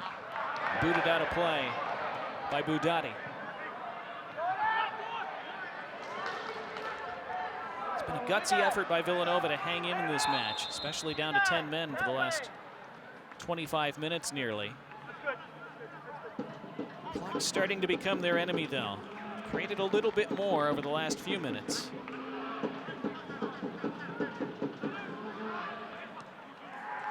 They turn it over, and the Jays have numbers on the counter, but good tracking back. Shamsuddin stopped that counterattack. Yeah, you're absolutely right. The Blue Jays did have numbers. They just couldn't get it on their feet quite fast enough to beat Shamsuddin, who hustled back. He's an attacker, but he was able to be in the right place at the right time and track down that ball and stop the attack. It was a great initial feint by Espeleta, but then he got the ball stuck under his feet, and then, well, so did Corte.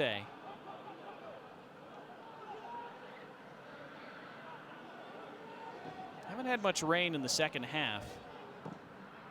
Had moments of rain in the first, and again a couple hours of rain prior to the match. Ball appears to be sticking a little bit to the turf. Even more so than usual on this new surface. Benedictson, haven't called his name a lot in the second half. Switched it to the right. Belouz.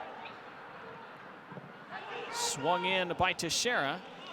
Headed clear by Gibson.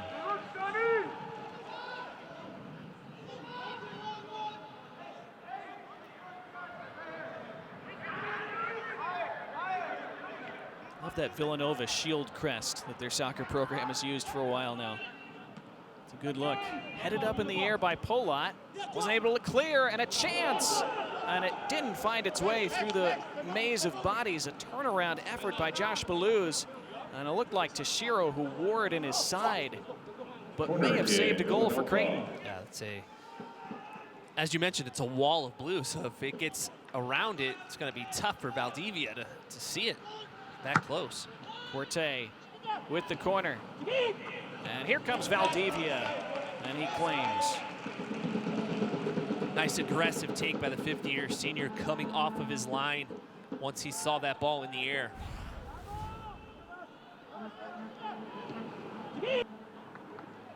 No hesitation either. You could hear him there, the audio, you could hear him call for that immediately once he saw it up. Jays turned it over to Corte. Neat work by Shamsuddin to keep it. Now Ver, Evan Ver with the cross, and he couldn't pick anybody out. Rolls out for a Creighton throw. And more danger for Villanova. Haven't been able to produce any end product yet. Shamsuddin unable to get on the end of that cross.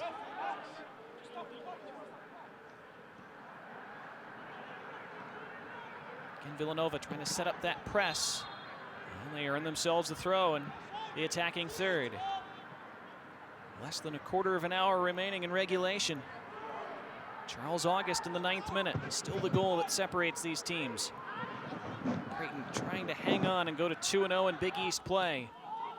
Villanova seeking a late equalizer.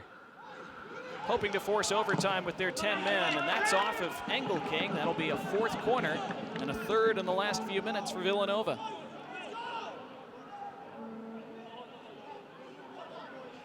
Now it's Villanova smelling that equalizer we talked about. Creighton sensing that second goal, and it's been all Villanova since that flurry of activity for the Blue Jays.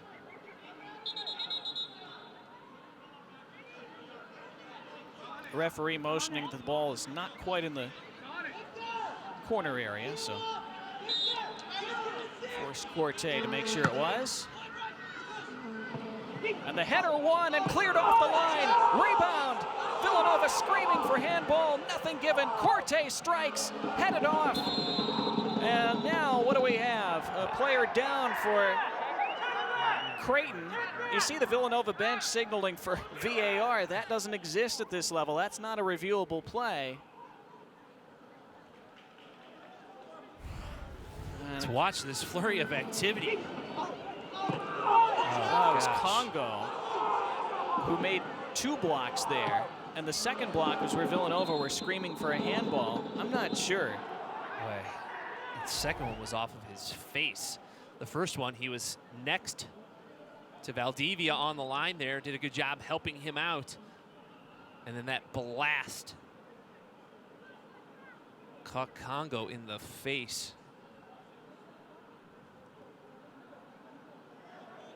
A little stunned, but thankful that it's not one of those 20-degree nights here that would hurt even all that much more.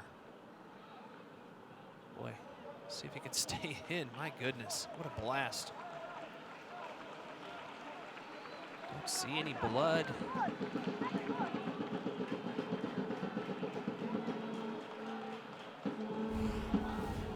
See it again here. Was this handball? Did this hit Congo's arm? I don't know. It looks like it hits the chest and then his face. I'm not sure if it might have grazed the inside of that left arm. He definitely had the arm up for a moment. Sure. So you can see where Villanova would have thought that might have struck his arm. We're moose out for now. Not totally clear on that replay whether it did. It was a good look. But my goodness, how about Villanova's offense just coming alive here over the last 10 minutes? They've got 9 shots now where they were stuck at 2. Stuck at no shots here through the first 30 minutes of this half, or 20 minutes at least, and now on the attack.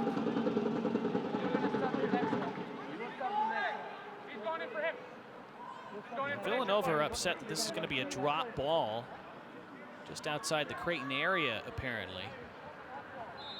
You see Congo getting some attention, and the ball is given to Creighton as they're able to punt it down the pitch. They do give it back to Villanova, but now Villanova have to go the length of the field as they continue to seek this equalizer. Tortrostin fouls Luca Miller.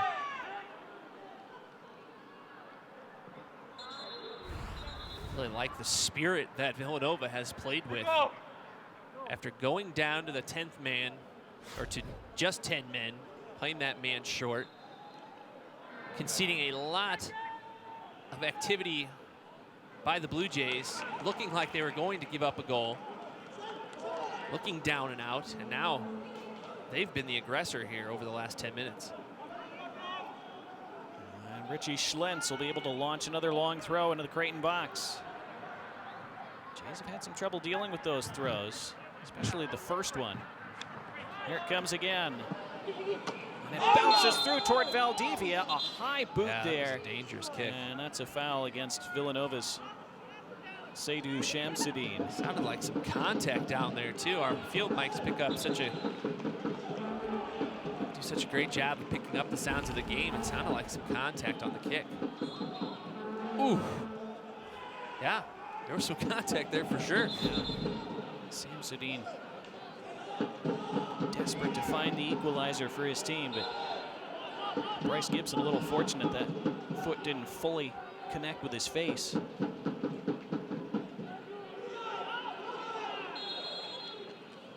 Referee wants Colin Valdivia to get on with his free kick. See that high foot again. Ooh.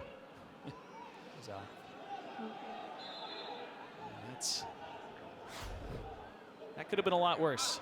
Absolutely, with the amount of injuries that we've seen the home squad suffer today. Congo checking back onto the pitch now for Engelking. It's good to see if you're a Blue Jay fan. Creighton were also playing with 10 men for the last couple minutes. They're back at 11 now. Villanova's still at 10. After the 50th minute expulsion of Marcus Brennis. Straight red card. Here come Villanova again. Evan Vare. Well,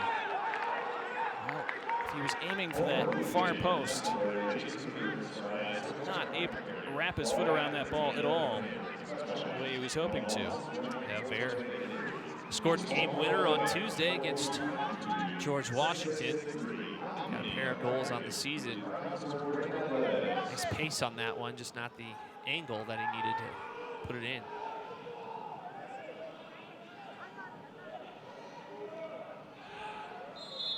Free kick for Villanova. Again, Shamsuddin. Good gritty work along that near touchline. Hey, let's get a service! Let's get a service! Richie Schlentz now leaves this ball. Try to serve it in here as close as they can to that 18-yard box. Shane Bradley will do so. White shirts lined up across the top of that Creighton penalty area. Here comes Valdivia. He was run into, and he's not happy as he pops to his feet. Fouled by Victor Benedictson. Valdivia initially had a mind to do more after he popped to his feet. Smartly kept it to himself. His team has the lead with 10 minutes left. No need to do anything stupid there.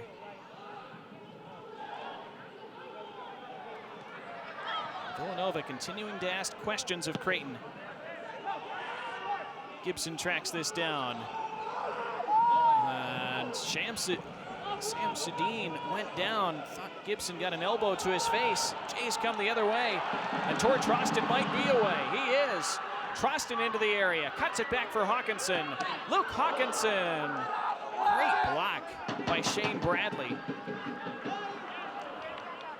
And then the Jays give away a throw as that comes to nothing. Shamsuddin finally back up at the other end of the pitch. He claimed that Bryce Gibson, elbow up in his face. We'll see. Well, it might have been the forearm. Yeah, might have a little bit of contact there. 9 minutes left. I'm being told 9th-minute goal by Charles August. Still holding up for Creighton. And if you'd only watched the last 10 minutes of this match, you'd think that it was Creighton playing with the 10 men and Villanova playing with the advantage, but it's not. Creighton has got that man advantage and haven't been able to really capitalize at all. And Congo couldn't pick out Hawkinson with the cross.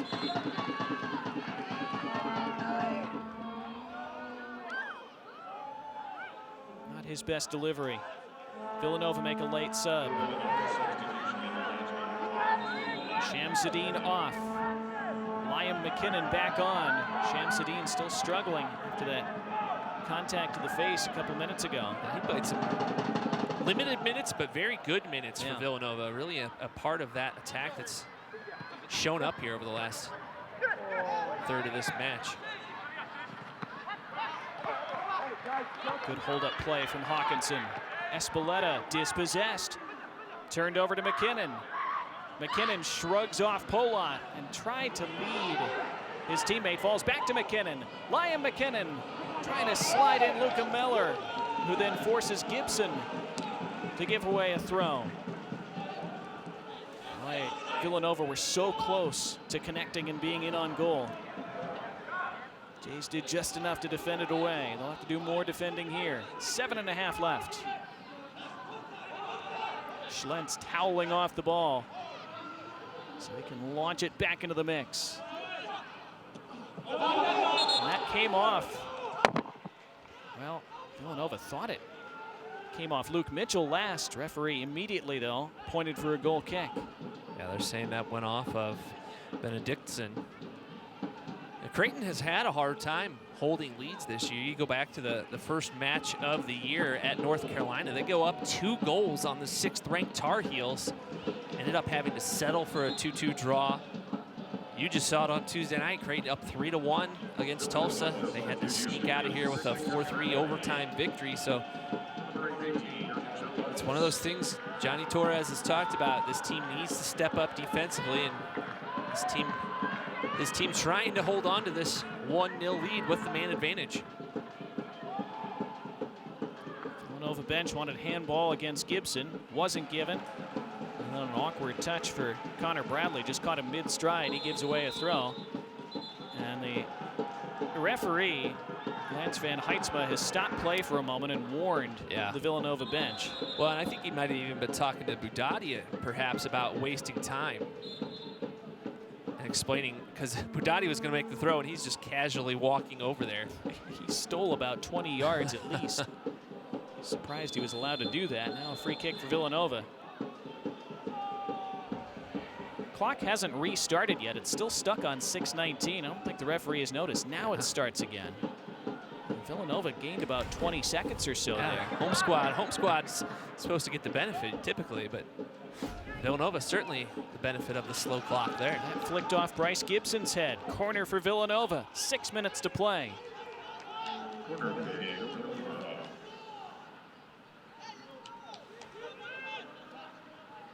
Again, Theo Corte lines it up.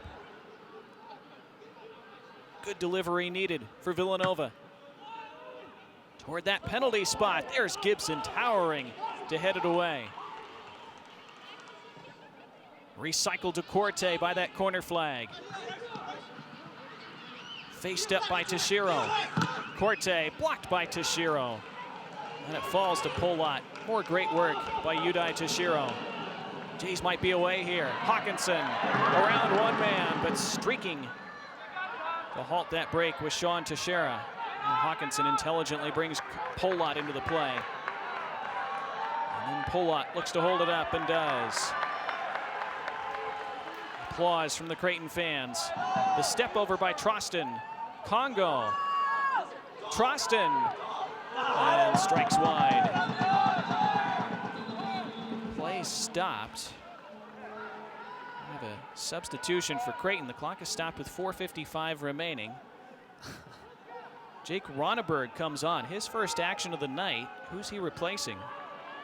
It's like Troston's coming off here. Substitution. Troston with the right idea to try to go lower 90 there, just sent it too far wide.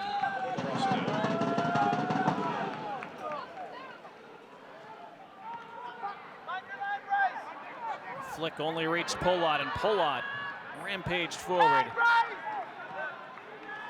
Now Espeleta playing catch with Tashiro. Mitchell. Budati. Right in front of him, Jake. Jays trying to keep this away from Villanova for the final 4.5 minutes. Dutiel, Hawkinson, neat one-touch football across the face of goal. Trying to reach Espeleta. Another strong clearance, though, by that Villanova back line, and they outlet up the left side. That was too easy. But great hustle by Gibson, who's put in quite a shift tonight. Yeah, his size has been noticeable on the balls into the box as he's been able to clear, and you see him speed chasing down that ball and preventing the chance for Villanova. Another long throw coming from Richie Schlentz. See Carson Williams creeping up by the halfway line. He's not coming all the way forward yet. In it comes, flicked along, easy take for Valdivia though. Launches it out, and there's tons of room for Dutiel. This is 2-on-2 for Creighton, and Dutiel, well, he had Hawkinson to his left. I think he was trying to catch Williams off his line, but it didn't work out. Yeah, you're exactly right. He saw Williams way off of his line out of the box, and I think the idea there was to try to be a little sneaky and put the chip over, but he didn't come anywhere close to getting it chipped high enough. Even Ver tried to walk through Budati, who then buys the free kick, and Villanova upset about that call. And we might have another card here. We do. Ver adjudged to be guilty of too much contact after the whistle there on Budati. And Coach Carlin again infuriated. Yeah, let's take a look here. How much contact is there? Minimal contact. Yeah. Very minimal. Budati's looking for that clearly. Absolutely. He gets his body between the ball and the attacker. You could say, if you're Creighton, you say that's intelligent play, Right. nursing a lead with 3 minutes left. If you're Villanova, you say that's really soft. Right. Absolutely. Absolutely. And Ver has the right to be upset there. Was there contact? Yes. Did he throw him to the ground? Absolutely not.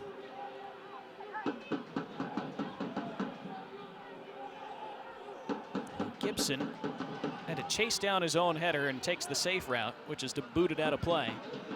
We're inside 3 minutes left. A good crowd tonight, considering the weather, and Nebraska playing football 45 minutes up the road in Lincoln. They're hoping to see their team hang on for a second successive Big East victory. They're not there just yet. Good shielding by Dutiel, though. But only as far as Sean Teixeira. And now Richie Schlentz. Whole lot right in his face. Centrally for Luca Meller. Ambitious effort. Who did that come off last? It's off a Creighton defender. A corner for Villanova. I don't know what Meller was trying to do there, but it ended up working in the fact that he got a corner kick for his team. Another opportunity for Theo Corte to deliver. Corte's ball in, flicked away. On the back heel, and the strike charged down and blocked. That was Bryce. Who was that? Yeah, that was Ronneberg just on the pitch. Boy, what a stop by Ronneberg, closing down that strike from distance. Absolutely. Hasn't played much, but that play certainly makes a difference.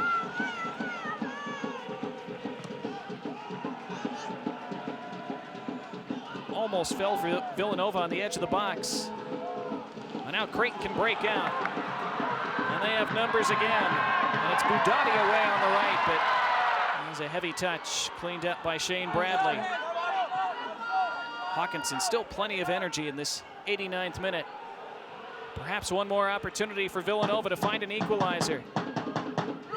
Finds the feet of Corte. Dance around Creighton defenders, couldn't do it. And anywhere will do for Creighton now, inside the final minute. And then put out of play, a missed kick by Carson Williams, and that might just about do it. Well, we'll see if Creighton gets it in quick enough. They are in no rush. 1, 2, 3, 4, 5, 6, 7. Whole lot. Hawkinson would love to take it to the corner flag. Prevented from doing so, but keeps possession. Ronneberg. Lots of room for Musa Congo. All the way back to Valdivia. 20 seconds to go. Valdivia. Spin out for a throw, but Villanova have just 10 seconds left. 9, 8, 7. Can Benedictson deliver across? McKinnon did. It's high and wide. And the Creighton Blue Jays are 2-0 in Big East play. They grind out the 3 points and have a maximum 6 points from their opening 2 conference matches. Great effort from Villanova, playing the last 40 minutes down a man, but just could not find that equalizer. Creighton 1, Villanova 0. And we're going to be joined by Creighton head coach Johnny Torres in just a moment. As Coach Torres putting on the headset down below. All right, right, looks like we have him now. They're just sorting out the microphone as Coach Torres, I'm sure, relieved to see his team hang on tonight. Coach, can you hear us? Yeah, we can hear you. All right. Well, congrats on the win. It wasn't easy for you. What are your thoughts right after those 90 minutes? Well, relieved that we got the 3 points, but it shouldn't be that much of a struggle. The 9th-minute goal by Charles August, you're really happy you brought him here. He paid dividends for you again tonight. How good has he been so far this season? He's been a hell of a player for us. Unfortunately, he came out with an injury tonight, so I'm hoping we can get him back sooner than later. Bryce Gibson went the full 90 tonight. A captain's performance from him. What did you like about his performance? You know, he gives us presence in the back, and again, another player that's been injured all year and been in and out of the lineup along with Connor Ramlow. So just good to see him get 90 solid minutes and be a presence at the back. All right, appreciate it, Coach. Congratulations. Thank you very much. And his head coach, Johnny Torres, didn't sound all that pleased with his team, frankly, after a 1-0 win, but up a man the last 40 minutes, probably felt they should have put it to bed sooner than they did. Yeah, absolutely. That's as upset of a coach that you will hear a victorious upset coach. But like you said, they were fortunate. They came out of here with a victory. We'll wrap it up after this. Creighton 1-0 winners over Villanova.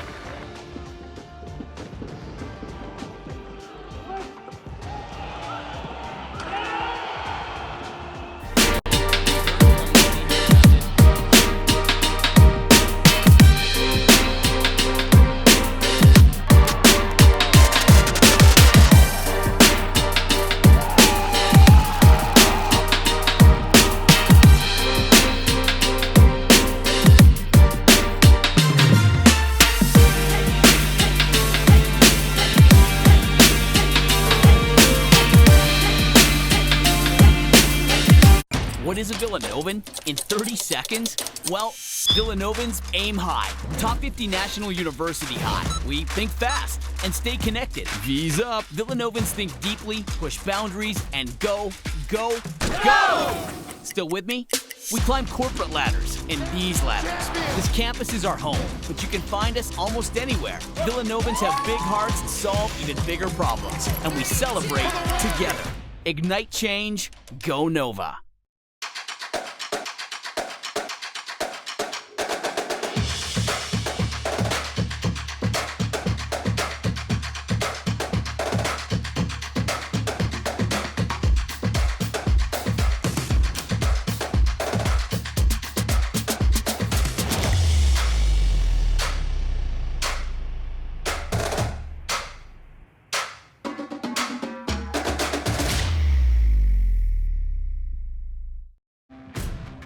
It's time to fuel your ambitions by taking charge of your student debt.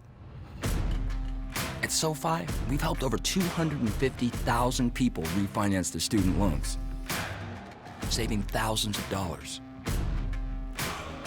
Now you can pay off your student loans faster and reach your goals sooner.